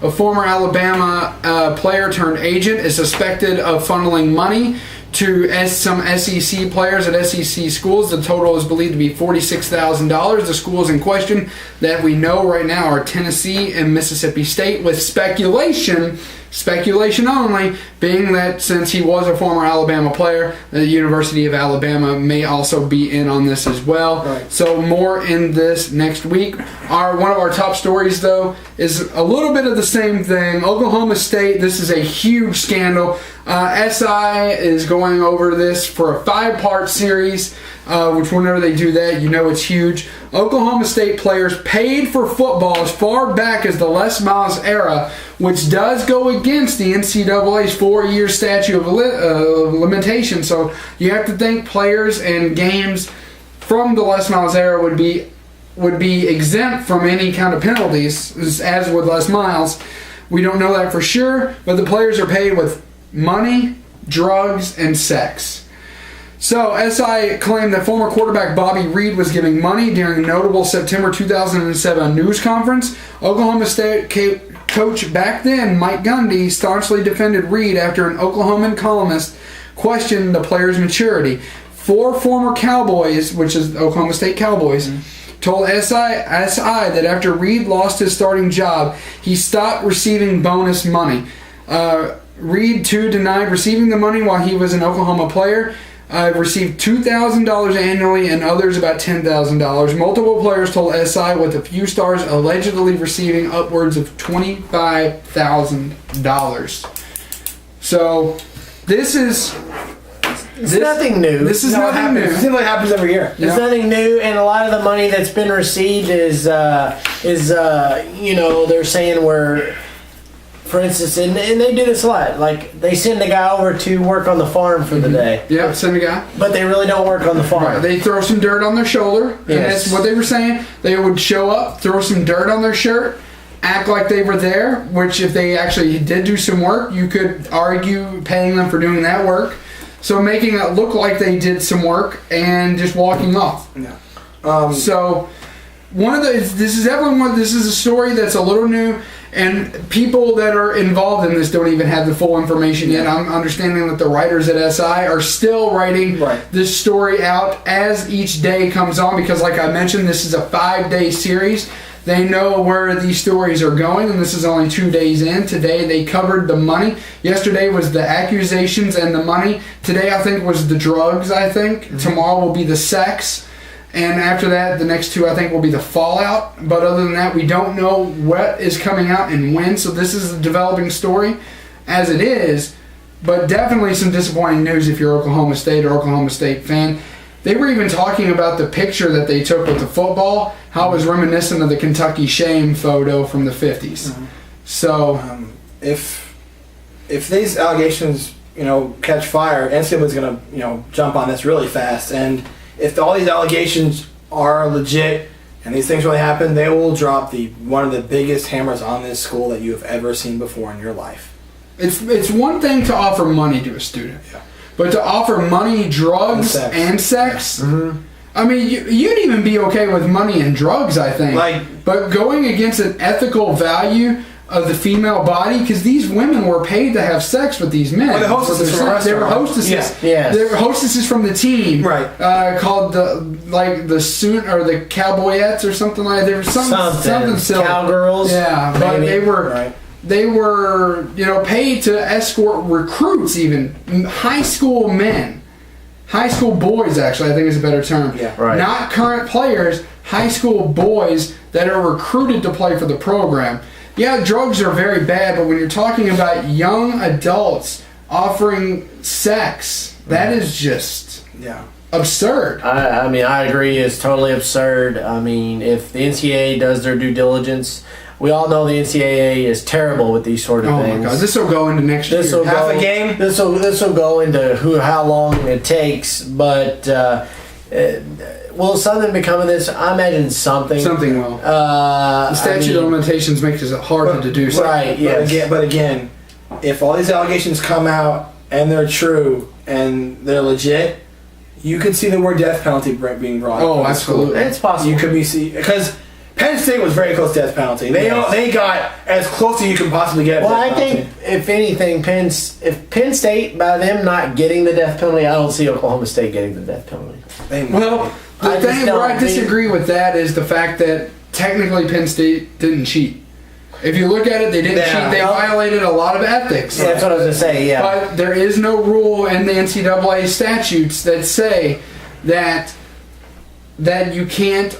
That if you violate ethics, you get the death penalty. Right. It's actually not in there, so they can't do that. Yeah. So I can easily see Oklahoma State getting a death penalty. They are in trouble, absolutely. And it's still fresh, so we're going to obviously follow this. Yeah, we'll have more on this next week, but we wanted to bring it to light. And like I said, new stories develop, new details about it have come about every day. Hopefully this is not another Jerry Sandusky type thing where it takes like a whole year. It might. So with that, let's move on to NFL Week 2 pick'ems, and as you can see by the graphic, haven't seen that in a while. Big B's in the lead by 2 games. This week I went 11-5. They went 9-7. The games where I picked differently, the ones I got right were the Bears. You picked the Bengals. Dolphins picked the Browns, And also, I picked the Cowboys, picked the Giants. The only game I got wrong that I picked different was the Packers game. Yeah. So we'll start with you, since you're top dino. Jets at Patriots. The Jets are just so pathetic, honestly. Even though New England doesn't have all They won! I disagree. I think because of the Bucks. They still won. A win is a win. I think as you long said that earlier about your team. A win is a win. It's true. But Tampa handed it to him. But anyway, I think with Tom Brady, they'll be fine. I picked New England. Go ahead. I'm going New England. I gotta say New England too. What made you change your mind? I wanted to say the Jets, but I just can't do it. I wanted to, but I just couldn't do it. Rams at Falcons. Rams looked good last week. I think the Cardinals are a better team this year with Carson Palmer. The Falcons are mad. They lost to the Saints where they know they should have won that game. They had a chance to win at the end, and they just couldn't get it done. So the Falcons are going to be steaming at home. I picked the Falcons. Falcons? Falcons are mad. I'm going Falcons. Chargers at Eagles. That Eagles offense is really fast. Yes. This will be the first. I believe this will be the first game from Manti. And actually, both of these teams are really improved over what we saw last year from them both. Yeah, although Phil Rivers became the Phil Rivers of current in the fourth quarter, he played awful in the fourth quarter. I think this Eagles offense is really fast. I picked the Eagles just because I don't think the Chargers are very good. I picked the Eagles. I'm gonna do something I haven't done in a long time. Pick the Eagles as well. So, the Cowboys at the Chiefs. Chiefs are one of my playoff teams. I think they play well even though they play Jacksonville. I think Alex Smith is a huge upgrade for that team. They're going to be at home, which is one of the loudest crowds in the. It's probably the loudest crowd in the AFC. I picked the Chiefs. I picked the Cowboys. This is hard for me because I don't know if the Cowboys were bad or the Giants handed them the game. I'm pretty sure it was the Giants handing them the game. I'm going to have to say the Cowboys, though. I'm going to give this Chiefs team one more week to show me what they truly have. Yeah, because it was the Jags. Well, yeah. But they're clearly a good home team. So we'll see. The Dolphins at the Colts. And the Colts didn't play very well. No, they did not. But they pulled it out when it mattered. And Andrew Luck played outstanding. I think this Colts team is too good. I like the Colts. Colts at home. I'm taking the Colts. The Titans at the Texans. The Titans need to spot the Texans 2 points. They're not very happy with the performance they had on Monday night. They had to come back from being as far down as they were to it. They were down 28-7. A lesser team in San Diego. This Texans team is way better than they showed on Monday. I picked the Texans. I picked the Texans. I picked the Texans too, and they, even though they won, they are mad at their performance. I do like how they're switching between Foster and Tate. I like that a lot. The Redskins at the Packers. Redskins go 0-2. They're in Lambeau. RG3 does not look good at all. I pick Green Bay. Packers are mad. They played their butts off and still lost. I go with the Packers. Yep, Packers are going to take out some frustration 0-2 Redskins. on the Redskins. Start. Your favorite, the Cleveland Browns, Your favorite. go on the road to take on the Baltimore Ravens, who are still trying to figure out how Peyton Manning threw all those touchdowns. Another mad team, and these teams are both. Every team in the AFC North lost this week. It's pretty weird. Ravens are mad. They're not going to play as bad as they did against the Broncos. I picked the Ravens. I picked the Ravens. I'm picking the Ravens too. I said earlier in the year, or just in the football special, I do like the Cleveland, but I said I would pick them when they played at Baltimore, and I'm sticking to that, at Baltimore. Panthers at Bills, which should be a pretty intriguing game. Yeah, I like the Panthers in this one. I think that defense is something that I'm definitely going to keep an eye on. I think Cam Newton has a better game this week because he's playing a team that doesn't have as good of a defense as the Seahawks do. So I picked the Panthers. I picked the Panthers as well. I'm actually picking the Bills. I think the Bills showed something going against Tom Brady and the New England offense, and I'm picking the Bills. Going with EJ. EJ Manuel. He didn't do anything to show me otherwise. The Bears and Vikings. I don't like this Vikings team. Again, last year they had one good year with Adrian Peterson. They can't do that again. They need a quarterback, and Christian Ponder clearly is, and especially the weapons they have in Greg Jennings and Cortland Patterson they got from the draft. They need something to throw them the ball. He's clearly not it. I picked the Bears. I picked the Bears. Picking the Bears. Saints at Bucks. This is going to be one of the biggest wallops of the week. The Bucks looked awful last week. If you're a Bucks fan, I feel sorry for you. I picked the Saints. I picked the Saints. I'm going with the Saints. The Lions at the Cardinals. This is a good game because the Cardinals definitely have an upgrade in their quarterback and Carson Palmer. And Larry Fitzgerald's probably like, somebody can throw me the ball. I haven't had somebody like this since Kurt Warner. Exactly. It's like, what is this coming coming my way. Oh, a touchdown. But I picked the Lions. I think the Lions have an explosive offense with Reggie Bush in that backfield. I think being at home and, like you said, with the improved quarterback play with Carson Palmer, I'm picking the Cardinals. I'm picking the Cardinals. I like the Lions I think the Cardinals are. a little bit better. I think they've really helped the case of the NFC West might be the best in the NFL. Yep. The toilet bowl game of the week. This is a 3-flusher. Good lord. Well, I think I don't know. Only because the Jags are in it. Okay. It's because the Jags are in it. They score more than 2. The Jags at the Raiders. Oh, they're going to the black hole. Oh boy, it's going to be a black hole day for both teams. I don't know who's starting at quarterback. Blaine Gabbert's got a messed up thumb. I don't know if Chad Henne's going to start. I have no idea.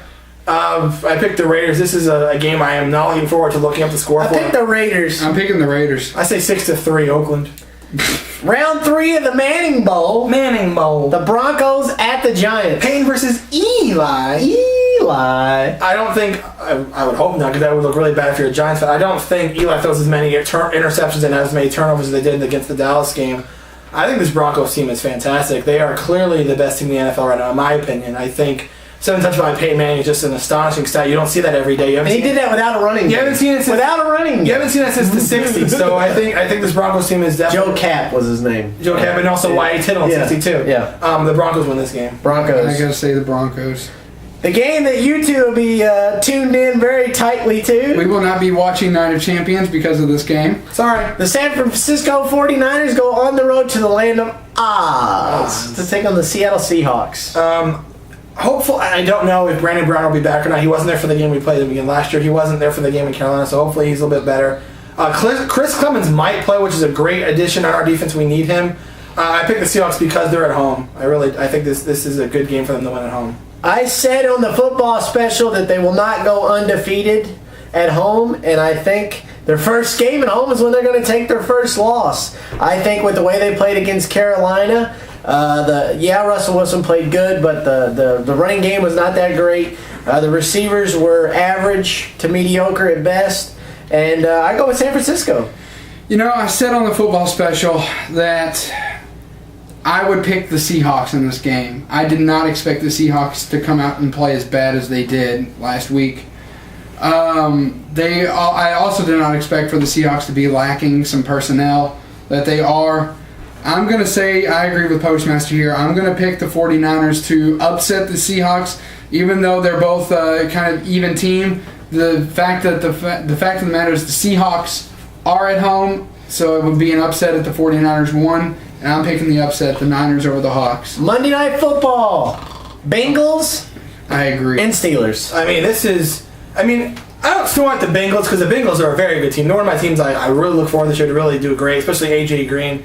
The Steelers are just bad. I know it's one game, but the way they played against Tennessee at home is just awful. I picked the Bengals. I picked the Bengals. Picking the Bengals. And that wraps up Pick'ems this week. When we get back, we'll get right into wrestling. Stay tuned. Triple Threat Talk. Don't go anywhere. Hey, Nick Dinsmore here. Do you have the dream of becoming a pro wrestler?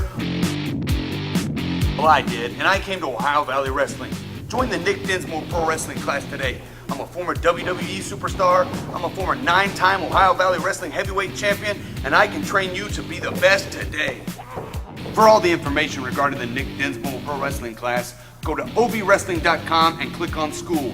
Join the Nick Dinsmore Pro Wrestling class today. obwrestling.com, click on school. Could go undefeated or go 14-0, and then rest their starters the last 2 games. If they get past the Seahawks. Do you think, we're back, do you think it's a possibility Jacksonville can go 0-16?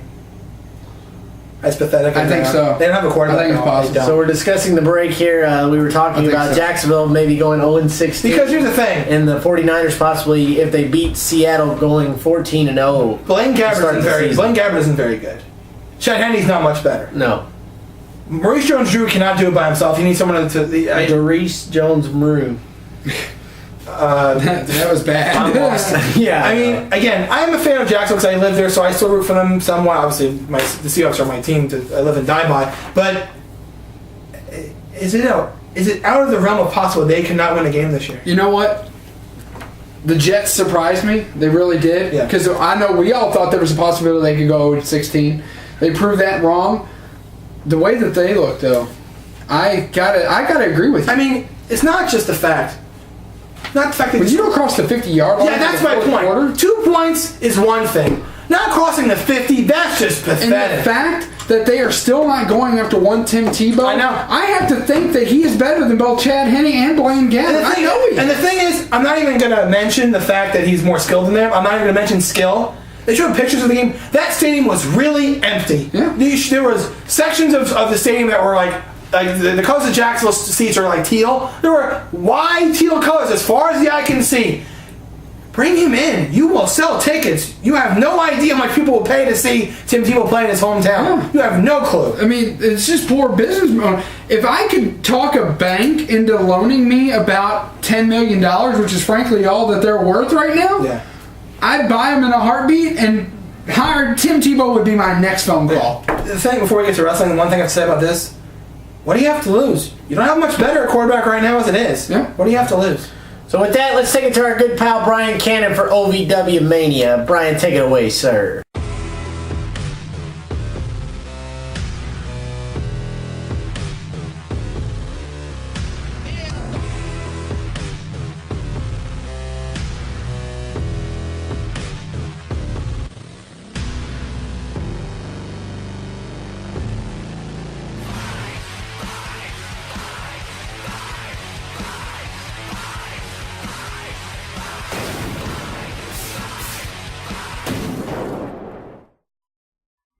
Hey everybody, welcome to another edition of OVW Mania here on Triple Threat Talk. I am Brian Cannon. Now I'm going to be trying something new this week. I'm actually going to try to be ahead of where we usually are. And what I mean is usually by the time you all see this on Triple Threat Talk, I'm talking about the previous episode of OVW TV, which happened, a good 7, 8, 9, 10 days previous to when you're watching this.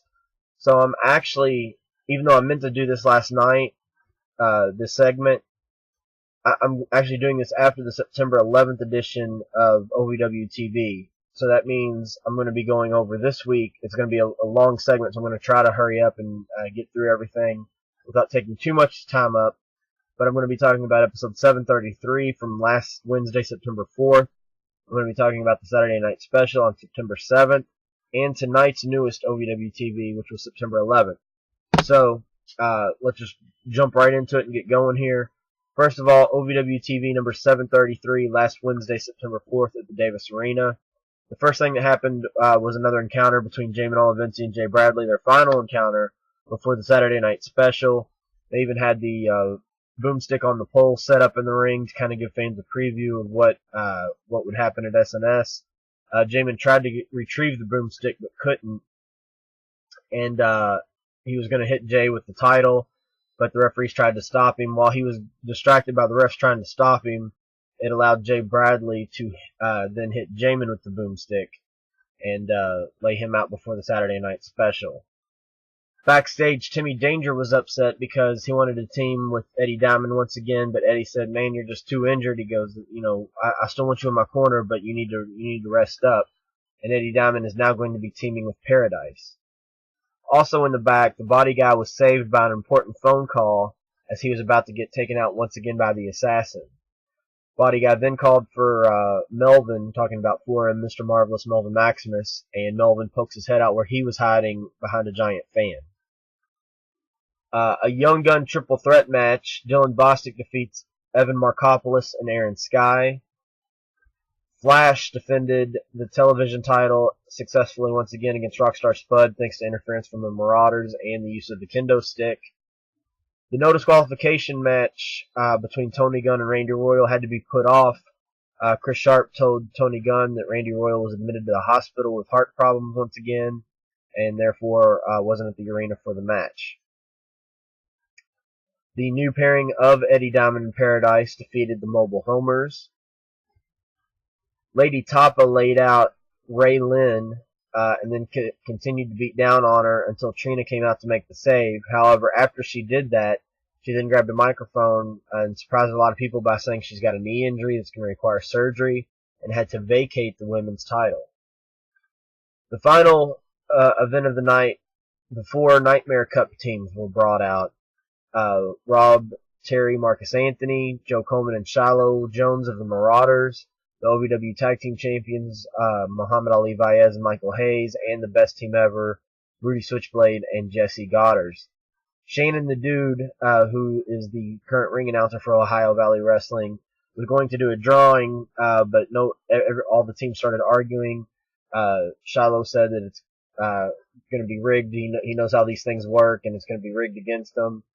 So what ends up happening, Chris Sharp is sent out by Danny Davis to say since they can't do the drawing and nobody can get along, what they're going to do is have a fatal four-way match right then and there, and the winning team would then get to choose which team they wanted to face at the Saturday Night Special, and then the other two teams left would face off. So in this fatal four-way tag match, the team of Rob Terry and Marcus Anthony get the win, and Marcus Anthony says they want to go straight for the champions, Ali and Hayes, at SNS. So that was one semifinal match, and the second semifinal match for Saturday Night Special left the best team ever to take on the Marauders.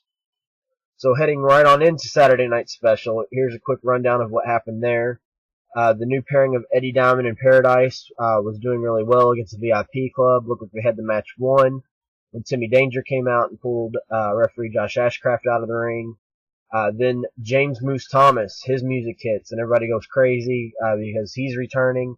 But he comes in and he demolishes both Diamond and Paradise and aligns himself with Timmy Danger. Dylan Bostic beat Rockstar Spud. The Marauders, Flash Flanagan, Raul Lamada, and the wannabe Marauder, Nick Dumar, get a six-man tag victory over the Body Guy, 4M, and Clint Poe. Evan Markopoulos beats Aaron Sky. The first semifinal match in the Nightmare Cup tournament, the best team ever defeats the Marauders, Joe Coleman and Shiloh Jones. The second semifinal match, the impressive combination of Rob Terry and Marcus Anthony, who are going by the tag team name of the Furions, defeat the tag team champions, Ali and Hayes. A Beach Bunny Bikini Battle Royal, Lady Tapa gets the win, defeating the Blossoms, Taylor Hendricks, Lovely Lala, Jessie Bell, and Ray Lynn. In the finals of the Nightmare Cup tournament, the Furions, Rob Terry and Marcus Anthony, defeat the best team ever. So they get a trophy, the $5,000 prize, and a future tag team title shot. And here they've now beat, in this past week that I just went over, Ali and Hayes twice. So could the third time be the charm? Could there be new tag team champions? We'll have to wait and see. I'll actually be going over the next episode in a minute, and there's kind of a little bit shaken up there. The final match of the evening at SNS, Jamin Olivencia gets the loaded boomstick and is able to take out Jay Bradley and is still your OVW heavyweight champion. So this set up a lot of things for episode 734, which I'll be going over in just a moment.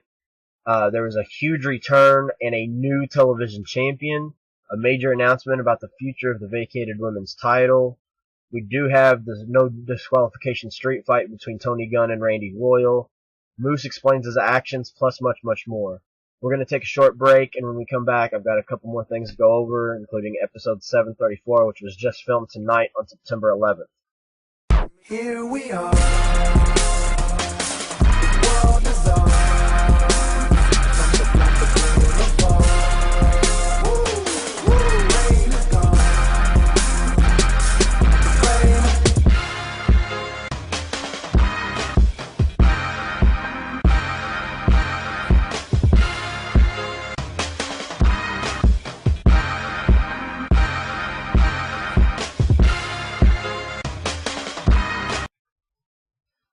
Okay, so for the latest episode on September 11th, which was episode number 734, the first thing we see is Tony Gunn and Randy Royal in Danny Davis's office.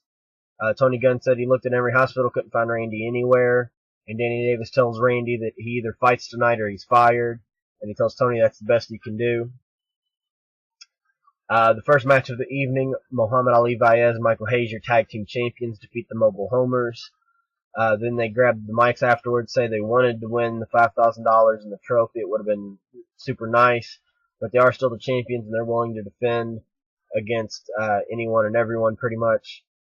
Marcus Anthony comes out by himself. He says that Rob Terry's having some visa problems. Says that he won't be facing them at the next Saturday Night Special. But then he turns his attention to Jay Bradley and tells Jay that he hasn't forgot about their unfinished business and retreats to the back. Then the Best Team Ever comes out and says that the only reason Hayes and Ali are still the champions is because they have yet to face the Best Team Ever. And then the Marauders come out and basically say that the whole Nightmare Cup tournament was a conspiracy, that referee Josh Ashcraft was a puppet of both the Furions and the higher-ups in OVW. And then Ali and Hayes say, look, we're defending champions. Why don't you two teams, the Best Team Ever and the Marauders, fight next week on TV, and the winning team can then face us at the next Saturday Night Special for the tag team titles. The next match of the evening was the big surprise. The Marauders stayed in the ring for Flash to defend the OVW television title, and his opponent was the returning former WWE and TNA superstar and OVW alumni, the Pope. He was called D'Angelo Dinero on TNA, but going back by Elijah Burke, the Pope Elijah Burke, picks up the victory over Flash Flanagan in his first night back and is your new OVW television champion. The Marauders tried to interfere, and the wannabe Marauder, Nick Dumar, basically cost Flash the opportunity to cheat and try to pick up a win like he's been doing for the past several weeks. He tried to throw Flash the kendo stick and accidentally threw it over his head and out the other side of the ring, which allowed Elijah to capitalize and hit a codebreaker-like maneuver to pick up the victory, and he is your new TV champion. So glad to see Elijah back. I think he's one of the talents that, again, both WWE and TNA wasn't used correctly and could have been a much bigger star. I still hope that he has a chance to go back to either of those places and rise once again. But I'll take him for now in OVW, and the fans, me especially, was all chanting "Welcome back" and "Pope, Pope, Pope" all during his match. So he looked like he was really taking it all into after he won the match with the title in the middle of the ring. So after that, we are backstage once again. Jay Bradley's walking around looking out the window, and Body Guy and 4M pop up behind a big screen TV. They're once again hiding from the man in the mask, talking about the assassin, and they tell Jay that if they see him, to make sure they let them know. Eddie Diamond and Paradise are then seen talking about Moose attacking them at SNS, and they've got a match coming up next. Moose basically annihilates Eddie Diamond, hits him with the Moose kick, but keeps wailing away on him after he's been knocked out. So the referee is forced to call for the bell, which I think disqualified Moose, but Moose still came out the winner. Paradise had to come out and make the save to keep Moose from banging on Eddie Diamond anymore. They're going to have a match next week. Moose grabs a mic and says everybody wants to know why he did what he did. He said that he's loyal to the building, he's loyal to the people, and he's loyal to his friends, talking about Timmy Danger. And that's why he's aligned with Timmy Danger, and that's why I guess he attacked them, because they feel Eddie Diamond turned their back on them. So I guess that's how that's going. In the back, once again, the mobile homers are down on their luck. Adam says, by them losing to the champions, they're going to fall all the way back to the bottom and going to have to work their way up again. Ted McNaylor is still playing lottery tickets and hoping that'll change their luck.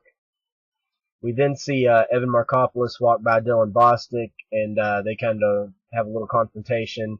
And Evan tells Dylan to remember that he didn't beat him. He pinned Aaron Sky. Not only was he the one that pinned Aaron Sky, but he used a handful of tights to do it. And Dylan basically tells Evan that they're going to have a match next week, and they can prove who's better.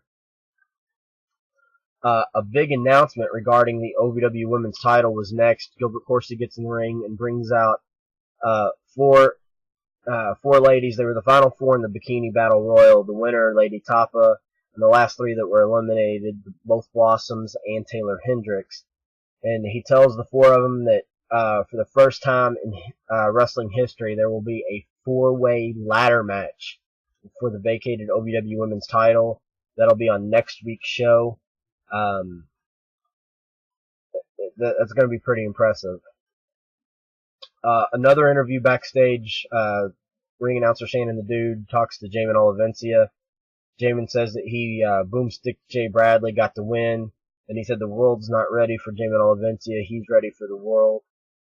And then in the final match of the evening, it was Tony Gunn finally getting some retribution and defeating Randy Royal after superplexing him off the top rope through a table to get the victory. Don't forget, for all the details, for all the other dark matches, for all that good stuff, any other breaking news, information, you can go to ovwmania.blogspot.com. And I hope next time I don't go as long, and I hope this works out better where we're talking about the most recent OVW, and I don't feel like by the time the newest Triple Threat Talk comes out, that I'm like 7 to 10 days in the past. So, don't forget about that. Thanks to Triple Threat Talk for having me on each and every week. Big thanks also, of course, to Terry Bodie and referee Chris Sharp, who retweet and share all my stuff. Don't forget, Chris Sharp has his Cool Wrestling podcast. There's several of them you can listen to now. He said that he's got a new season of them that'll be coming out soon, where I think he's going to be talking to Ted McNaylor, the Body Guy, maybe Alex Silva, who's not in OVW anymore, but still a good friend of Chris Sharp. So it'll be interesting to hear from him. And I think that about does it. So I will talk to you all again next week. Have a great week, and back to the guys in the studio. All right, good stuff by Brian as always. Yep, we want to thank him as always for his good efforts and hard work for the show. We also want to thank Terry and Cheryl Bodie for everything that they do. Messed that up, didn't you? Almost came close, but it didn't. For everything that they do. So with that, let's get right into wrestling. Not much happened on Raw. The only thing we're really going to cover is talk about the return of Goldust and Edge. Goldust put an outstanding. Yeah, I thought Goldust looked really good. Really good. I was surprised because I don't know. You know, still got it. Yeah, exactly. I don't know if this was a work in progress from a month ago because Goldust was in pretty decent shape. So I don't know if he's been wrestling on the side or whatever. But I thought he had a really good match against Randy Orton, and of course he lost. But I thought he did an excellent job, and I thought he did I mean, people are talking about let's sign him back, have Goldust back on the roster. I wouldn't be upset with still that. Got it. I think he did a great job. He was one of my favorites growing up, watching it. The bizarre one. The bizarre one. I was really excited that he was going to be coming out, and we saw him. They said it was the first time on Raw in 3 years, which is true. Yeah. But we've seen him in the ring within 3 years. Right. He was Black Rain in TNA, and then he was also one of those things that he was in the Royal Rumble recently, which is one of the things. So they just mentioned on Raw, but I thought he looked really. I thought he looked good. And the other big thing worth mentioning. Even though Cesaro doesn't seem to be over, that monster swing got the crowd behind him like I've not seen a move do in a long time. I was watching that, and he was swinging him. I was like, okay. And he's swinging. Okay. And he's swinging. And I was like, okay. He kept going and going and going. I was like, good Lord. This was incredible. And even the audience they were cheering. If you holy S. Go on YouTube. Immediately. Not right now, we're still filming. But go on YouTube and look up, if you can find it, Cesaro versus Santino, and watch the swing. He goes a good 30 to 35 seconds, 25 rotations. That is incredible strength by Cesaro. Definitely outstanding. And of course, Edge came back. Yes, Edge. He told Triple H. Whoa. Huh? Keep it PG. Well, they're PG, so I don't think so. He told Triple H. They say they are, but they're not. You may be a dictator, but you're also a Richard Nixon. Yeah, Richard Nixon. So, and it's good to see him back, absolutely. Even if it was short and sweet and simple. Cutting edge. Yep, absolutely. So with that, let's get into Night of Champions Pick'ems. Not gonna see it. The Tag Team Turmoil pre-show match. Where would I put Who cares? Read one of my taglines for this pre-show. The WWE.com, WWE app, Facebook.com, YouTube.com, PS3, Xbox 360 pre-show match. I'm not making it up. It's all those platforms. I'm not kidding. The Primetime Players versus the Usos versus the Tons of Funk versus the Real Americans versus 3MB. Primetime Players are getting more exposure than any of these teams. I picked the Primetime Players. I picked the Primetime Players. I picked the Primetime. And do they beat the show for the titles? Yes. No. I say yes. Divas title, AJ Lee versus Natalya versus Brie Bella versus Naomi. AJ. I think AJ is one of the best divas that I've seen in a long, long time. She's just fantastic. In the ring and on the mic, I pick AJ. The World Heavyweight title match will be Alberto Del Rio versus RVD. I don't see RVD winning this match. I don't think he was brought back to win any titles. I pick Del Rio. Del Rio for me. I pick Del Rio. CM Punk versus Curtis Axel and Paul Heyman. This has a Heyman beating written all over it. I pick Punk. Something tells me Lesnar's going to get involved somehow. You think? I mean, maybe is not. this fall on his contract? Yeah, it might fall on his contract, but I'm picking Punk. I'm picking Punk. Go everyone across the board. The U.S. title match is not. He hasn't been announced yet. Dean Ambrose. Yeah. So we don't have that. But the final one, Daniel Bryan versus Randy Orton. I've been going back and forth who to pick for this one because of how wrestling works and who gets the last laugh. And it's been Orton for a while who's been beating up Daniel Bryan, so you kind of figure Daniel Bryan's going to win. But then recently, he's gotten the last laugh. Yeah, so on Monday and this Friday. That's how that works. And I think because of the injury to John Cena, they prolong this a little bit longer. So I'm going to pick Randy Orton just because they need to keep it going. I pick Randy Orton. I'm going to keep faith that the WWE is going to do the right thing. No, they're going to do what's best for business. Yeah, best for business. That's and right. I'm thinking Daniel Bryan might win this. I'm going to say Randy Best Orton. for business. So unlike, even without you two, I'll be tuned in to Night of Champions. But it won't be as fun without you having you all there, but it'll still be, be fun. It'll still be Were fun. you watching tonight, Chris's? Probably, yes. So with that wraps up wrestling this week. Good stuff. We'll get more into wrestling next week after we see what happens with the pay-per-view and the fallout on Monday Night Raw and that. Most of Raw was amazingly built up for the pay-per-view. It wasn't really, they're still doing an excellent job, building things up and that. It's just, It's that time of year, guys. Our show's going to be chock full of content because football's back, so it's going to be a lot of stuff. Oh, yeah, definitely. So with that, Doc, before we anoint our idiot of the week, and we always do our wild cards, do you have a wild card? Do not have a wild card this week. I do not either. The only thing I'd just like to say, and I'm sure you'll echo these sentiments, is it'd be fun to be tuned into the game on Saturday. It is rivalry week, although I kind of agree with him a little bit. It doesn't quite have the same feel for some reason. And I think it's because it's the third week of the year. I think with it moving to the last week of the year next year will actually help it. Yeah, I think so. Because I think the first week or the last week, either one of those is a good, good thing to do. So I mean, my wild card. You tore this up on me, didn't you? I did. My wild card is, you interested in going to Mars? Go to Mars? Mm-hmm. Well, there's this project called Mars Project 1. Is it started by Marvin the Martian? No. It's called Mars Project 1. And what they want to do by the year 2023, they want people living on Mars. So what they're doing is they're having these video submissions for people all over the country, not all over the world, United States, China, and a couple other countries submitted these. Over 200,000 people have submitted videos to this thing. So they're going to have them, they're going to narrow it down to a certain amount of people, and by 2016 they're going to take, because it takes like 6-7 years to get out to Mars from here, so by 2016 they're going to send them off to Mars on a one-way flight. So you go out there, you're not coming back. So think about that before you submit a video to this thing. Think about what you're giving up here. There's no proven evidence of life on Mars, water, food, currency, government. There's nothing like that. So you leave this planet and be peaceful. It'd be outstanding. You leave this planet. It'd be wonderful. You leave this planet and you go on that and you make a video submission and they pick you. Wait a minute. You're not coming back. I don't think Cody would be too happy with this trip to Mars. I'm just saying, I don't think he would approve you going to Mars. Who says he wouldn't come with me? Whoa. Wow. Anyway, that's my wild card. It's interesting because I heard they might do a reality show on it, which would be kind of interesting to watch because I like to see what the planet looks like. Well, but again, can they actually film? That's what I'm wondering. Yeah. Can they? These people wouldn't have any place to live. That's exactly. Yeah. Well, they're going atmosphere. to build something on the planet for what? But the thing. So they got to get started building now. Well, yeah, but the thing that kind of makes me kind of confused. Look into this more. This is weird. Is that this Project 1? Are they going to be convinced by the year? I'd say by 2016, because they're going to be flying out there by 2016. Do they think they're going to be able to prove that you can live on this planet by that? I don't know. I've never heard anything that you can live on this planet. They're going to need a dome or something. I don't know. Yeah, so something. This planet. Maybe it's under the dome on the Mars version. So, whatever. That's my long. So with that, that's his wild card. And now our idiot of the week. Easy. We double back to the Jets Tampa Bay Buccaneers game for this right here. And you give yourself, your team a chance. Claiborne coming, Smith running. He's going to get out of bounds with 7 seconds and a late hit. A humongous mistake. Look.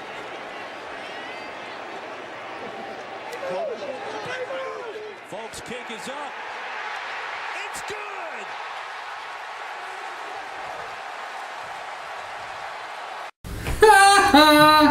What the? Congratulations, you let the Jets win a football game.